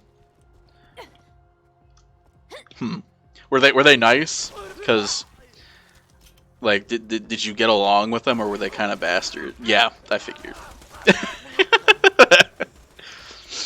Hey, German kids, like, they're a whole different breed. Yeah, I remember. So I would go and visit my. Yeah, I I would go and visit my friends because you know the cool people didn't live on the base. I'm kidding. You know, sometimes you have the option not to live on the military base. You could get approved to live like somewhere in the actual like in actual Germany, and that's what we did. And our friends did that too. And the kids that they live near had this little fort, and you know, I was a friendly kid, so I was just like, "Hey, can we play together?" And they spoke their German words, and I didn't understand it, but they got really mad at me and my friends for trying to encroach on their territory, I guess. And they started chasing us with sharpened sticks, and I got stabbed in the abdomen with a wooden pitchfork. I mean, I don't remember it breaking skin or whatever. Is Quebec just like a wasteland, a barren, not barren wasteland, but like, is it like Mad Max out there or something? Yeah, you know, some German kids were cool. Oh shit! I hit a button by accident. Oh no! What happened? Uh-oh. Okay. So I tabbed out of Borderlands and it won't let me back in. So that's strange. Let me try something different. Ah, there we go. Awesome. They don't like the English. You know, I I find that with a lot of uh, you know, people from other countries. They don't tend to like English speaking people. I don't know why. It's either they love them or they hate them, and more often than not, like I want to say you have to be a pretty likable person for them to like you. But if you're just like some random Joe Shlomo or whatever, they're not gonna they're not really gonna give you the time of day.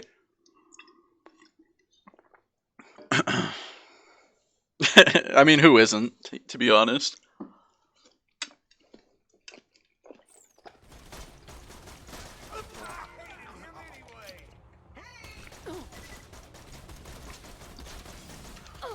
I mean, some German kids were nice.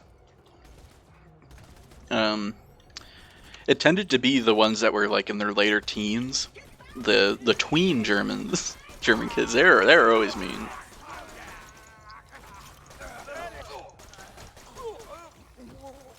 But if you to the more mature individuals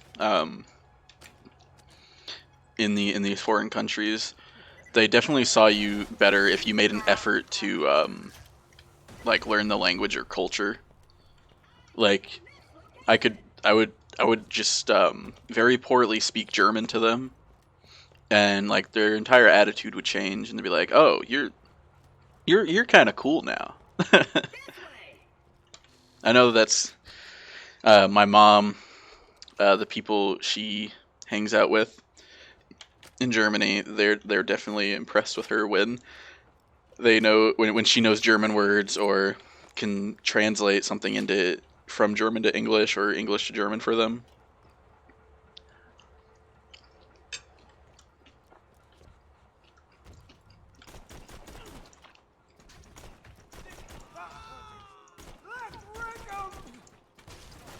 But I mean, visiting these foreign countries, if you have the chance, I always recommend it. Because even if people are rude to you, you're not gonna have a bad time. Like if you're actually going out and experiencing that portion of the world. Like I've been to probably more than half of Europe. I've been obviously to Germany. I've been to France a gajillion times. Been to Spain. I've been to the Czech Republic. I've been to Prague. I don't know if those are. I can't remember if those are the same place or not. To be honest. I've been to Poland. Now Poland. Poland is a very strange place to me.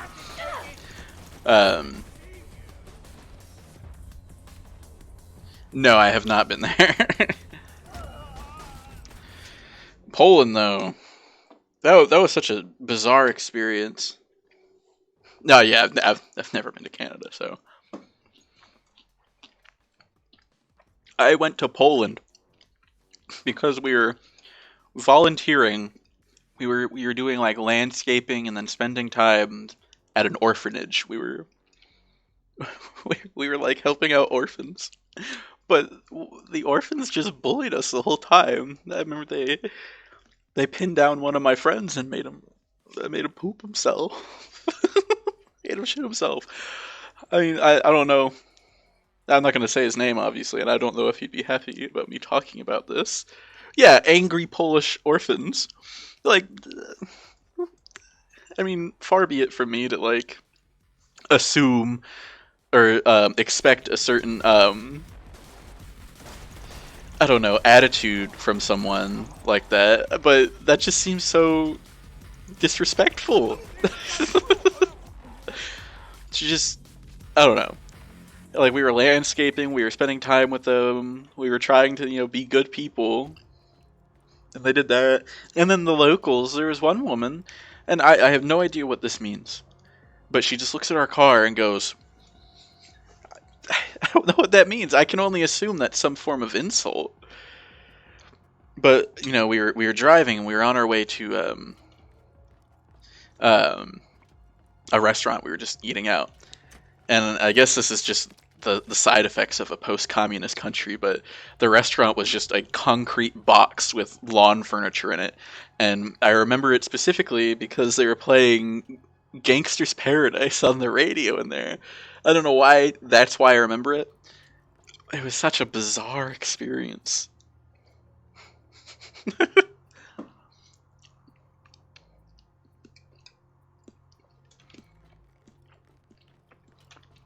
I mean, oh, we found the the Moxie Den.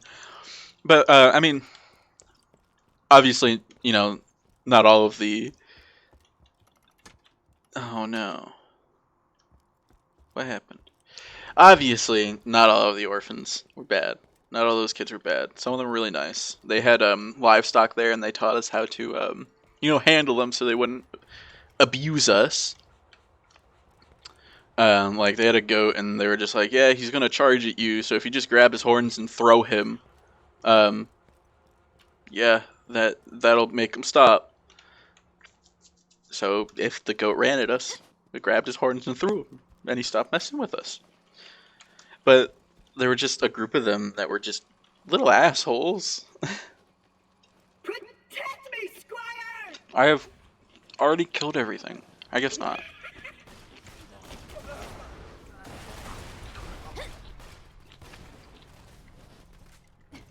I mean, I still enjoyed my time in Poland. But it was definitely my strangest experience while in Europe. There was one time when we were in Prague, we watched a local show. It was a play. Had no idea what was going on, but people were fighting with weapons, so it was cool. They had armor on. And they went out into the audience. You always want to visit Eastern Europe. It's a very strange play. It's cool, and if you get the chance, I would definitely do it.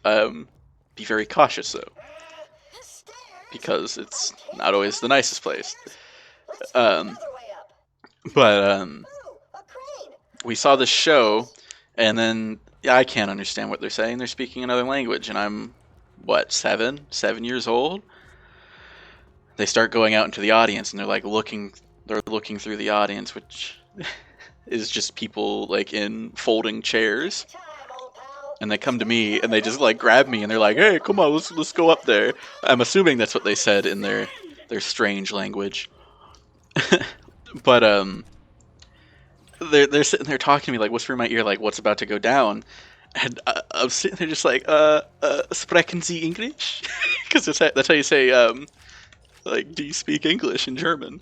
And he's like, oh, and he's like, you do this.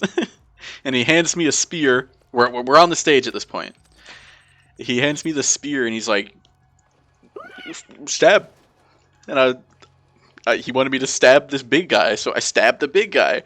Come on out, Flint. I beat him, apparently, and everyone cheered. And then, yeah, I was a child soldier. And everyone cheered, and I was like, cool. There's a picture of it somewhere. I might find it and post it on my Twitter. I was a very little kid then.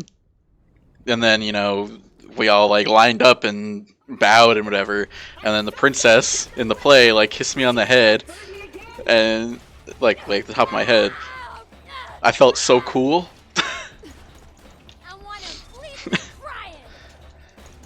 Still, Poland was still stranger than that, though. Just because Poland in general is a very strange place.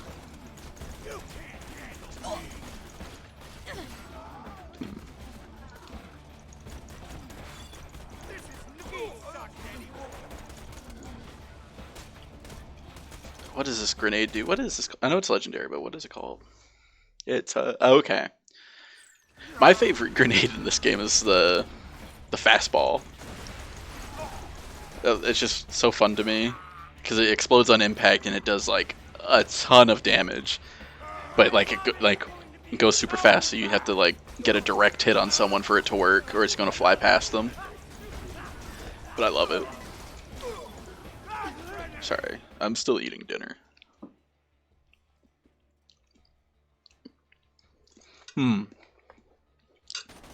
I've never been to Peru. I've never been below the equator. But I think I would probably recommend Peru over Eastern Europe, depending on the person you are. Like if you're really into history, maybe Eastern Europe is a little better. Oh, you're interested in Peruvian history. I don't know much about it. I don't know much about a lot of history, which is saying something because I started my college career as a history major. But just me personally, I would love to go south, like below the equator. Yeah, yeah. I was always interested in. I can't remember if it was the Aztec or the Maya as a kid. It was probably the Maya because I remember when I was a kid. The whole Mayan calendar thing. That was like everyone was always talking about that. So I was always interested in that. I've always wanted to go to what is the place called? Machu Picchu. I can't remember if that was the Maya, the Aztec, or the Inca, but I've always wanted to go there. I'm gonna take that because I like Jacobs.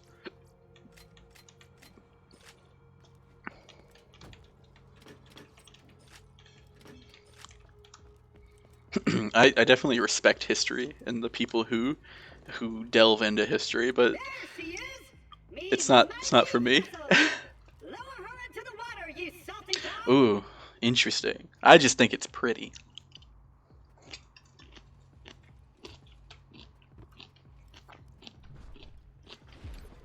Oh yeah, how'd they buy milkshakes then? And now, to set sail for Sanctuary! Toot toot!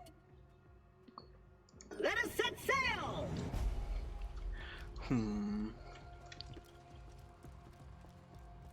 Really? I didn't know that. That's interesting. We're near Sanctuary, buddy. You go on ahead. Tell the locals what we'll require for my welcome back. I definitely think it's a disservice to everybody that we don't learn more about those civilizations. Like, it's always just like a chapter in your history class in high school or something. I mean, maybe it's because we don't really know much about what goes on there, but I don't know. I think it's important to have as large of a worldview as you can. Why don't you boys run on back to your camp? I think we'll just turn around and head back to Because when you experience all these different cultures, Pandora is a violent and you dangerous can it's much easier to draw from them and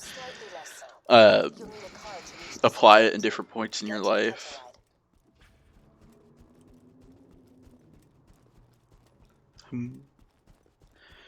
Yeah, I don't know much about history, but that definitely does sound like a tragedy. I don't know.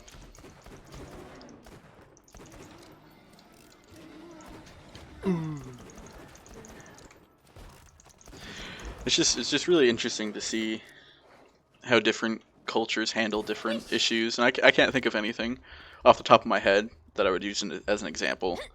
But maybe like eating utensils, like in the Asian countries, like chopsticks over like a fork.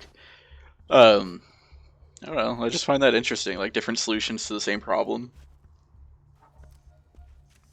Yeah, I agree. I hate the heat.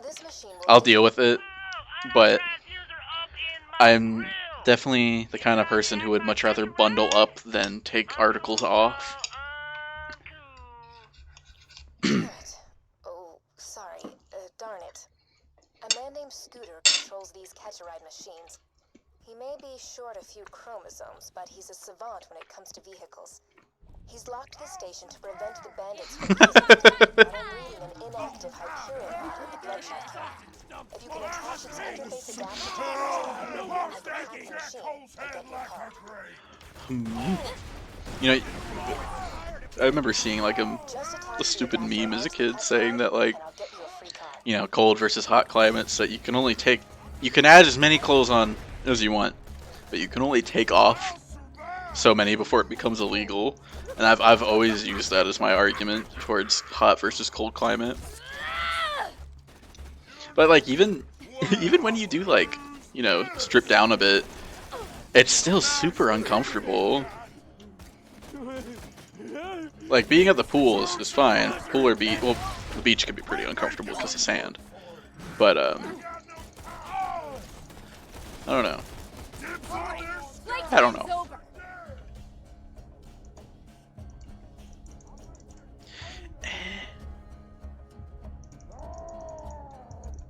Oh no. In the 90s in the summer? That's pretty. I didn't know that. Yeah, so far it's only gotten to about 85 here in Tennessee.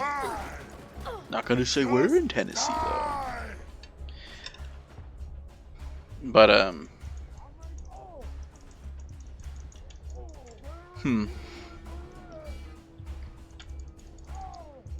But I mean, I assume it gets very cold in the winters, right? In the winter, right?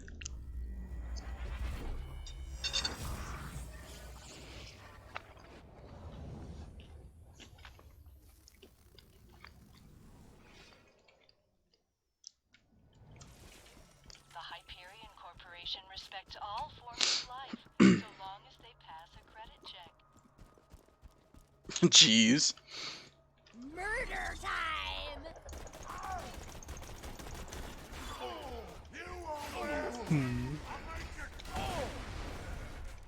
I don't think I've ever been somewhere where the temperature was negative. I don't think that's true actually. I don't know. I can't remember. But I know for places like when I lived in Germany, we would get like 2 or 3 feet of snow during the winter sometimes. That was always fun. I remember when we first moved to Germany, we got so much snow. I made a snowball, and it was like the perfect snowball. It was like round and smooth, and I just liked it so much. And me being a stupid kid, I'm like, I want to keep this. So I stuck it in the freezer, and it stayed in there until we moved out of Germany, like 3.5 years later. That is crazy. -40 to -60. Executing phase shift.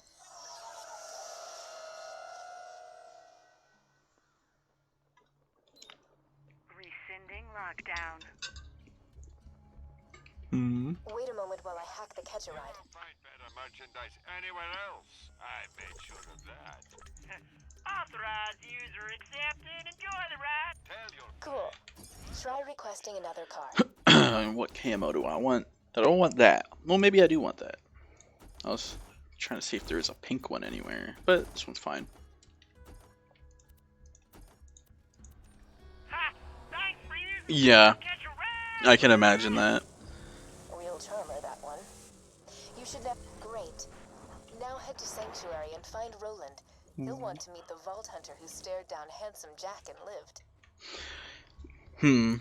I wonder, given how schooling has gone in COVID, Sometimes I like how snow days are gonna work now, burdened with things like because intelligence, culture, morality. you could just do it all online, right? Could go on, but I won't. But I could.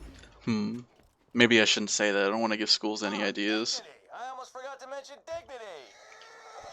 Easy, butt stallion.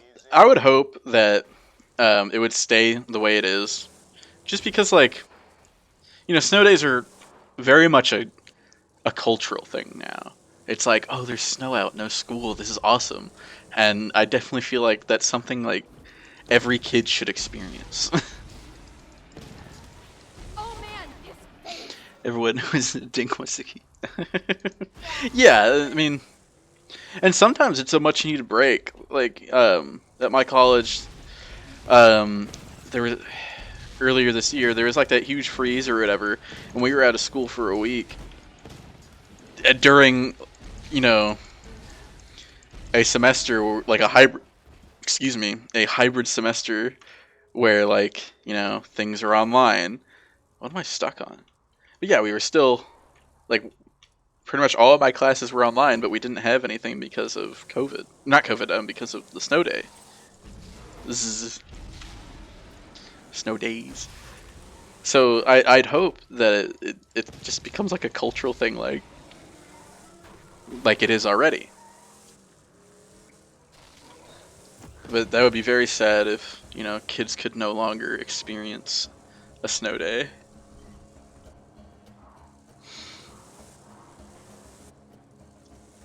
Yeah, I agree. Um, I'd say in terms of like Zoom calls and Zoom classes, I think they did the best they could in terms of, maybe not the transmission of knowledge, but allowing, school to continue in the midst of a pandemic. But online learning, some people probably flourish in it. I did not. You know, I mean, not. I'm definitely like a hands-on person. I like to look at things. I like to hold things in my hand. That's part of the reason why was a geology major. Why I got a degree in geology. It's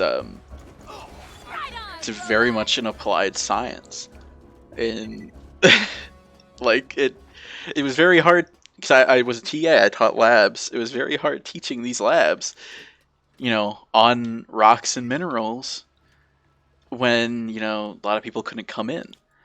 They couldn't hold these rocks in their hands because, there's just there's just things you miss out on, like textures.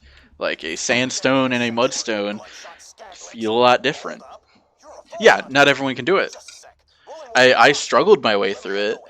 I would never want to do it again. Oh, so you're the one I've been hearing all this radio chatter about. Name's Roland. I used to be a vault hunter like you until I formed the And like, Crusaders. We'll catch up when even I get for back to the Sanctuary. For now, the subjects like, math stuff that you could just do on paper in your room, like bring Reese back to Sanctuary. You'll earn your place in the Raiders. that's really hard too, because I know for me, Good. I Listen to what he says. I need someone teaching me directly. Like I need to be able to actively ask questions. Like if I'm watching a video that on math, why don't I just watch YouTube videos? It just seems a little strange to me. And that's what ended up happening for my calculus class. My professor put up lecture videos, but they were like 15 to 20 minutes at a time, and it was just her going over her note-taking guides. And on all the note-taking guides did was, give examples of the most easiest problems. And then she was just like, yeah, here's the book that you have to pay $100 for. Good luck. Just read the book. Also, you need to be spending 15 hours outside of your 4 hours of aside class time. 15 extra hours a week on one class. No. And this wasn't a summer class either. This was a full semester. This was not a condensed course. So I was so angry through that entire this entire past semester because of that.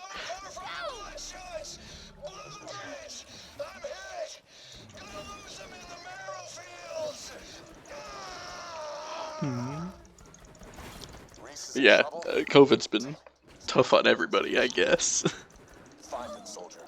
Can't imagine it's that tough on some professors like my math professor because, how hard. Maybe I'm missing out on something fundamentally here, but how hard can your job be when you delegate your entire teaching job to a book and then don't grade things until the end of the semester? What are you doing? You're not teaching. You're not grading. I don't you think she was tenured? So we have course evaluations, towards the end of the semester, and that's therapy to me. I write those, and they are from the heart, and they are never nice. Well, they're nice when professors are good professors. I'll say that. But when you're you're just not doing your job, that is infuriating. Because maybe I'm not paying for it directly because I've had a lot of help from my parents, but money is being spent there just for me to take your class. And you're doing a disservice to me. I don't know calculus. Yeah, it's effort too. Like,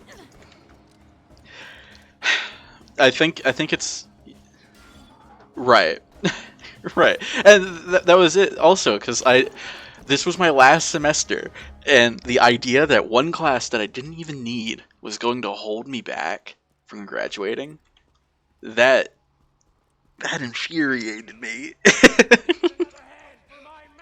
to no end. And like teaching labs, in terms of effort, I never expect my students to put more effort into their work than I put into teaching them. So like, obviously, if I don't do that well of a job teaching a subject, I'm not going to expect them to understand it very well. And I always try to do it. And that was something I really enjoyed.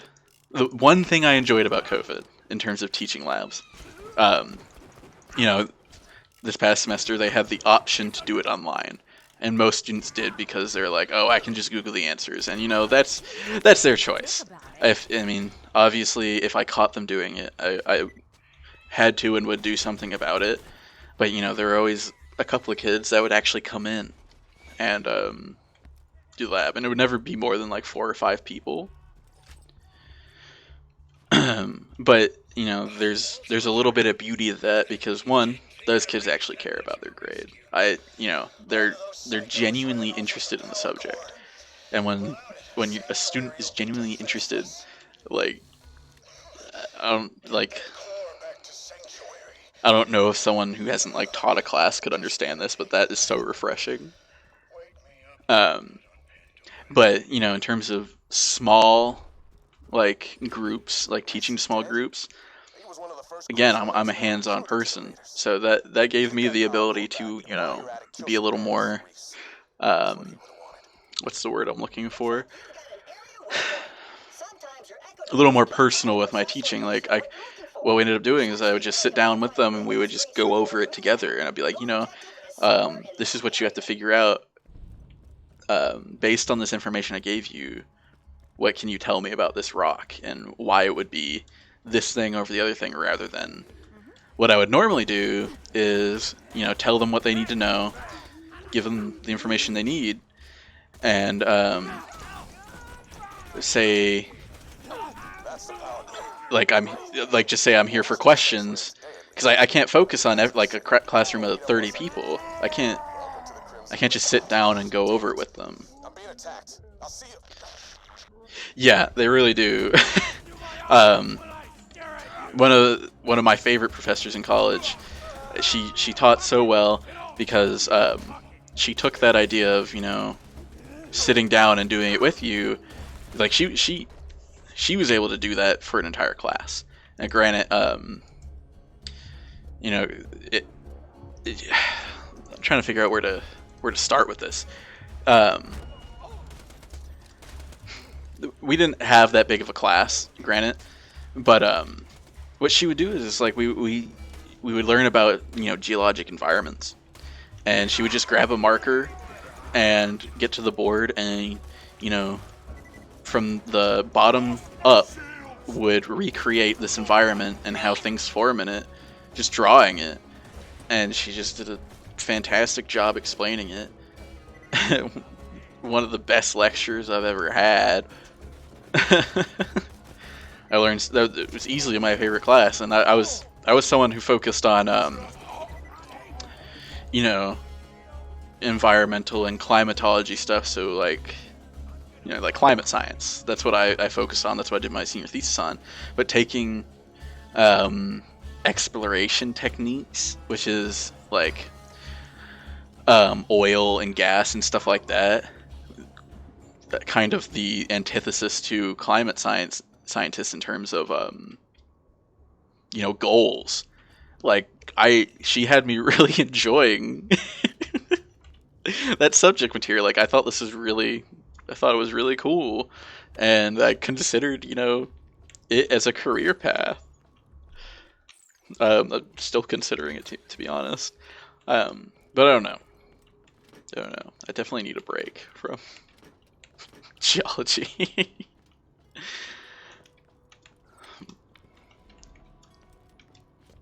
See, I need to kill more bandits. But yeah, amazing lecturer. I had her for 2 or 3 classes, I think. I even joined one class halfway through the semester. That was when I changed my major from environmental to straight geology. I was like, I asked her, I was like, you know, I know it's halfway through the semester, but can I join this class? And she was like, yeah, we'll talk. We'll see, we'll get you caught up on the assignments, and you know, by the midterm I was caught up, and I ended up getting an A in that class. So, and I don't think, I mean, I definitely worked hard in that class, but I don't think, like, why I did so well, I don't think it's even half attributed to the hard work I put in. I think it was just her as a lecturer.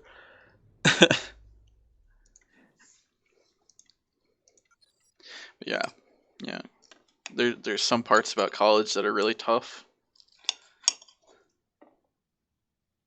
You're gonna go walk in the woods and sit in front of a river. You know, that sounds like a really fun idea. Used to do that all the time in Germany. Yeah. When quarantine first started, I definitely got a little cabin fever there. But I'm sure Reese would have been happy to know how quickly you wiped out those bloodshots. I can totally sympathize with that. You know, when it happened, I remember, you know, one, being afraid, like, to go out, and two, just sitting there like, there's nothing keeping me, like, on top of my schoolwork, and for maybe like a week or two there, I just stayed in bed all day playing Animal Crossing. And, you know, I definitely think that was a bit of depression there. Well, maybe not, because I was able to do something I enjoyed. So maybe not depression, but it was tough. I guess that's all I can really say about it. Yeah, that's very true. It's very true. But, you know, the one good thing about COVID is that it affected pretty much everybody. So most people can understand if you're struggling. Like, you fuck up, and they're like, okay, yeah, I get it. Oh yeah, thanks for coming, man. I really appreciate you coming. It gets kind of weird just talking to myself, so it's good to bounce off of someone. And or as you knew it, the chaos, the bandits, that time has passed. If you let it, this could be an era of order, of peace. Just turn yourselves in, and I promise. Thank you. Yeah, you're always welcome. And if you want, maybe we could just open up the Discord. We can just talk face to face, not voice to voice, really. You too. Take it easy. I shouldn't say anymore. I got a little secret that you know what? You don't need to hear it. It'll probably just confuse you. Ciao.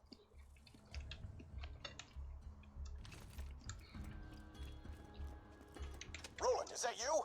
Oh, it's the Vault Hunter. Get in quick. Roland's Echo communicator went dead. We need your help.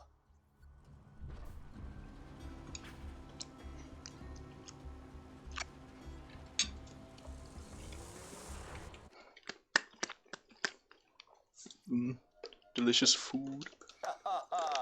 Made it to Banditville, huh? Well done. It'll be nice to see a friendly face when I'm burning the place to the ground. Oh, and I have decided that I will tell you my secret later on. Don't know how much I'll stay on longer.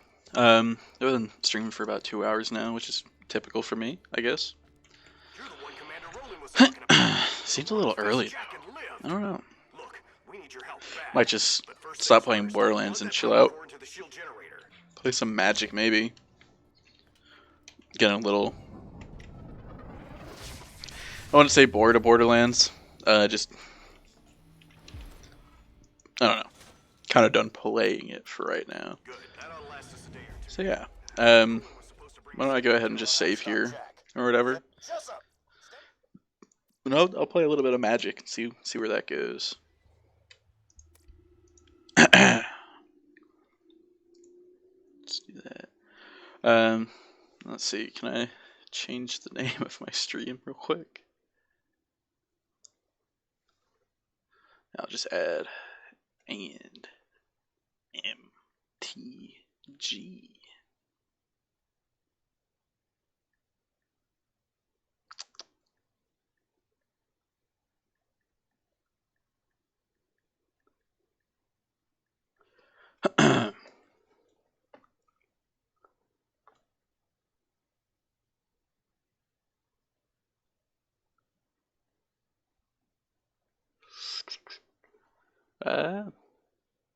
Sorry, I'm trying to find like. I guess that works. Couldn't find like a category for Magic the Gathering Arena specifically. Let's see. Here we go. Yes. Oh, there's a little bit of an update. Yeah, I played this once before on stream very briefly. I was using a deck that I've been using forever. I play a lot of Historic, so I don't have to worry about making new decks.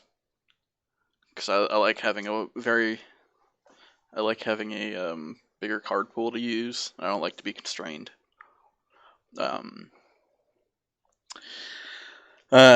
Truth be told, I am probably getting a little bored of this deck. But the reason I keep playing it is because it's at least to my knowledge, it's a strategy that I've come up with entirely on my own. And that's something that I really like about Magic is that I can make it my own. But it's also kind of hard to do that because so many players, and in terms of keywords or the game itself, while there is a lot you can do, there is still only so much you can do. I think it froze on the load up.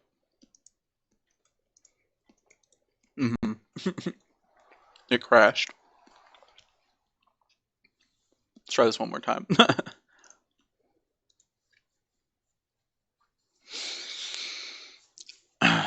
There we go. This looks a little better.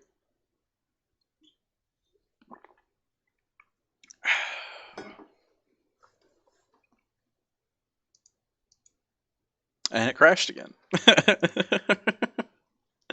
I'll try this a couple more times. If I can't get it to work, I'll probably just call it a night for the stream. Hope not. So I'd like to play it. Okay. I think it's working now. I didn't play that much in May. Let's see. Can y'all see? Yep, there we go. Oh, what's going on in the background? Yeah, I haven't touched it in a while, so I got some packs apparently. Let's open these. See what we get. Can never have too many of the wild cards.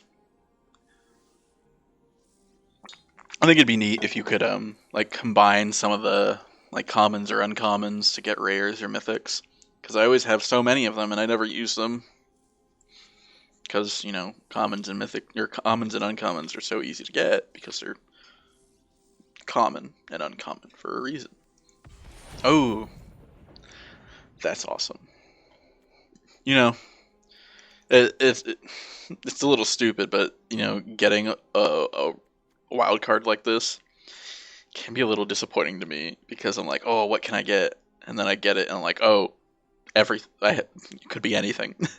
I don't know. I was saying earlier that I very much enjoy the art aspect of Magic the Gathering. So, see, like this, I love these art styles.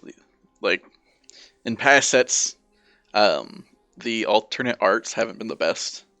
Kaldheim was pretty good with their alternate arts, but I really like these ones, and the the Japanese alternatives as well. I said earlier that I went and bought $30 of it, so it was one pack, 15 card booster pack of, all foils. It was a collector's booster, so all foils, and it had one Japanese alternative art in it, and it ended up being the least expensive one. So I was a little disappointed. I'm a sucker for full art lands. I don't know how much I like the borderless ones though. I mean, these are all right. I don't like these ones at all. I don't. They don't look like Magic cards to me, and maybe that's a stupid reason not to like them. But I just don't like them. I like bordered cards, or cards that have some form of border. But yeah, let's get into a game though. So yeah, I run an elemental tribal deck, centered around like 3 specific cards. I can't remember if I explained it before, but hopefully we can get our combos out, and I can just explain it along the way. Let's see. I guess this isn't too poor of a hand. I mean, it's bad. I only have 2 lands, but I have this Opt, and then I have Cloud Concealer. Obviously, I can't cast the Cloud Concealer with the mana that I have in my hand, but we'll just go with it, because I don't feel like mulliganing. I hate having to do that. We'll put this down for its blue, so I can cast Op, scry, and draw a card. So this is a very important card. Maybe not too important, but we're not going to be able to cast that, so... Okay, awesome. We got another land. One of these is going to be a forest, and the other one's going to be a mountain. But we're going to go for the forest first. So this is essential. This card is essential. I know it's maybe not the most popular card. I mean, not the most popular in the sense that it's kind of... It kind of sucks. It kind of sucks to play against because it has a very strong ability. We'll throw down Dryad of the Elysian Grove because it's a 2/4, and all of my lands can be any color now. Next turn, unless he puts out something super strong, I'm gonna do Cloud Concealer. But if he puts something that's gonna be really annoying, I'm gonna do Kasnia's Transmutation, which is one of my forms of, like, controlling in this deck. I don't think it's too terrible. It just turns something into a 1/1 and loses all its abilities. I'll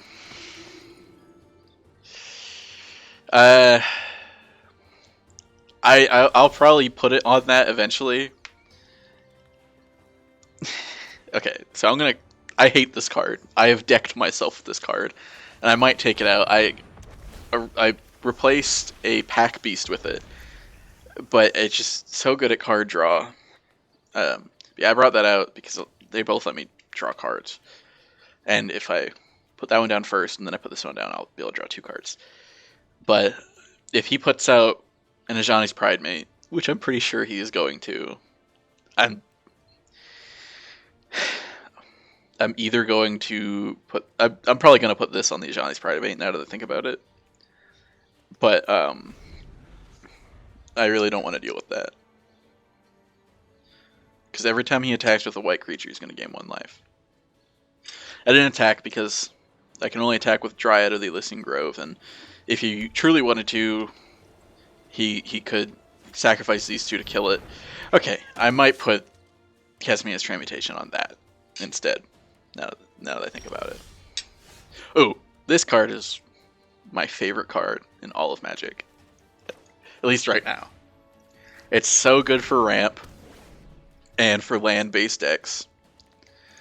Because if you can't read it at the bottom, basically the -8, you search your library, and you can bring out, where do you put it? Into your... No, you search your library for all your forest cards, and you can put them onto the battlefield. untapped, and all lands gain indestructible. But her +1 is that she turns land into a creature with 3 +1 counters on it. So like you can just generate an army, and you do that, and then hopefully none of your land gets destroyed. And then you -8. You have all your forests; they're all indestructible. And if you still have her after you -8 her, you can keep generating 3/3 indestructible land creatures. Oh, damn. I didn't realize this was something that gains +1 counters. I guess I'm gonna block that just because there's more damage coming for that.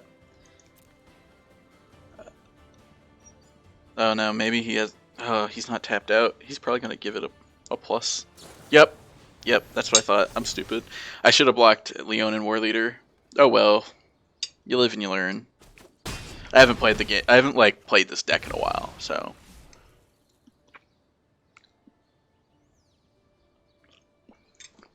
Play a couple of games.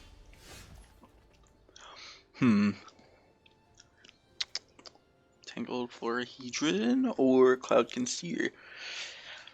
I put Cloud Concealer out just because.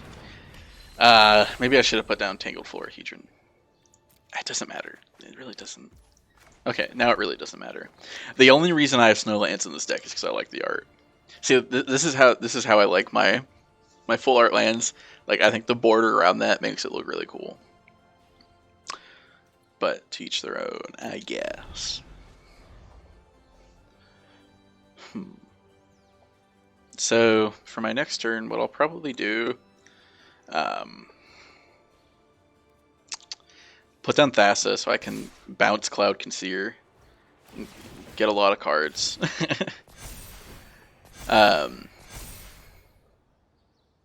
Jeez, this is very slowly becoming annoying. I'm not gonna. Maybe. Oh, okay. I have 4 life left. This may be over very quickly. I've played this match poorly. Okay. So. Okay. This is still gonna come tapped because these don't count as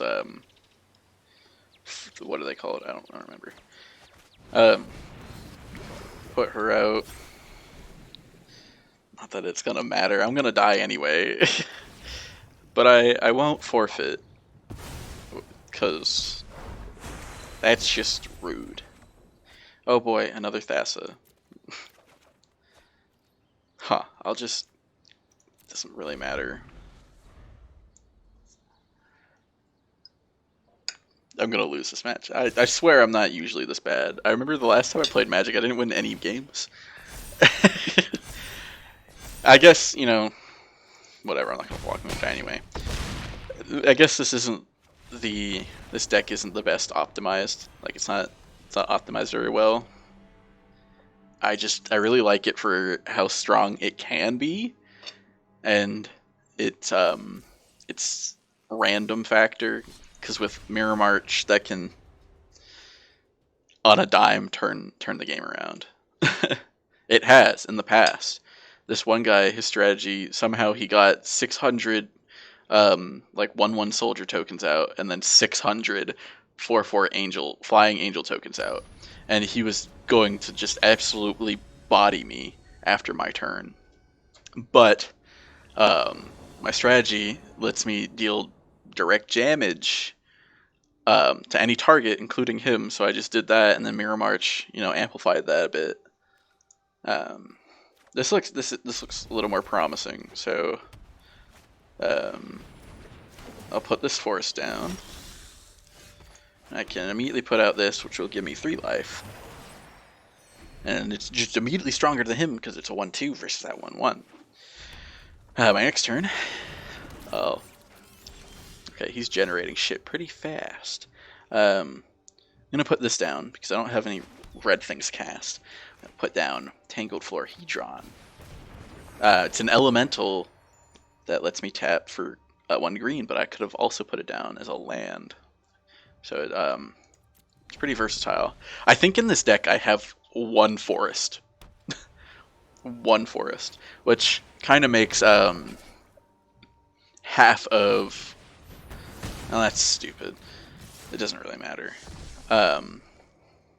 But there being only one actual forest in this deck kind of makes Nissa... it reduces her potential. Put this out. This is just good because it helps me not worry about mana.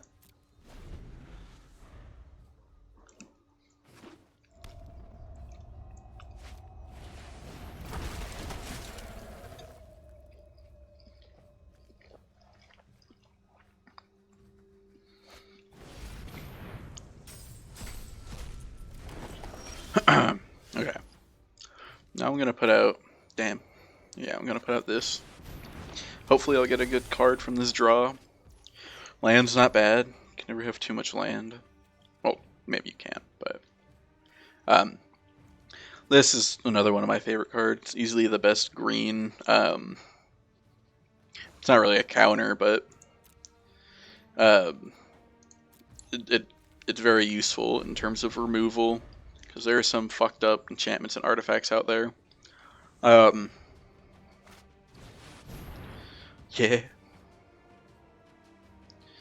Not gonna be able to do anything there. And you know that last one, exile target card from a graveyard. Certainly not.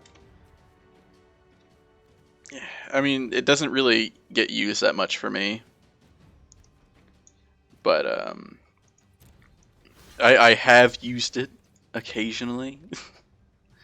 Because, you know, some decks draw from the graveyard, obviously. So it's good. Oh, I love this card. That's another of the random factor that I like. Because you just look at the top 5 cards of your library, could be any kind of card, and then you put all the permanents onto the battlefield. It's very powerful. I think I have 3 in this deck. I'm gonna die again. I need to make a new deck. Okay, I'm gonna probably end the stream after this. I might play a little longer, make a new deck. And I'll probably stream tomorrow again. I don't know if I'm gonna play Magic, but I think the meta's changed in Historic, and it's not working in my favor. So yeah, there's no point in blocking.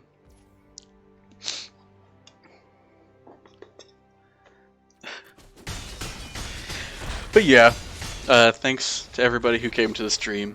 I guess we'll end it by reading off our epic friends and cretinous fiends before we go. Our epic friends. We have Lila the Great, Maddie_Bear Live, Larry Arts Productions, T-Fanpage 101, Numi, Megalodom, I am Dweem, Quek Duck. He was here today. Had a very good conversation with him. Hunter Harris's Pog, Osquid, and the Isopod. And we will continue to bully our cretinous fiends, those being Raf13A, MVP_Beefy, and Philip Gaming YT 2000. God, you know, I kind of tired reading off these names, but you know, I guess it's a tradition now. But yeah, thanks for stopping by, everybody who stopped by. I try to stream every night. The only day that I probably won't stream is Wednesday for the time being. No particular reason. I just wanted one day that would be like, okay, this day's for me. But yeah, everyone have a good night. Thanks for coming.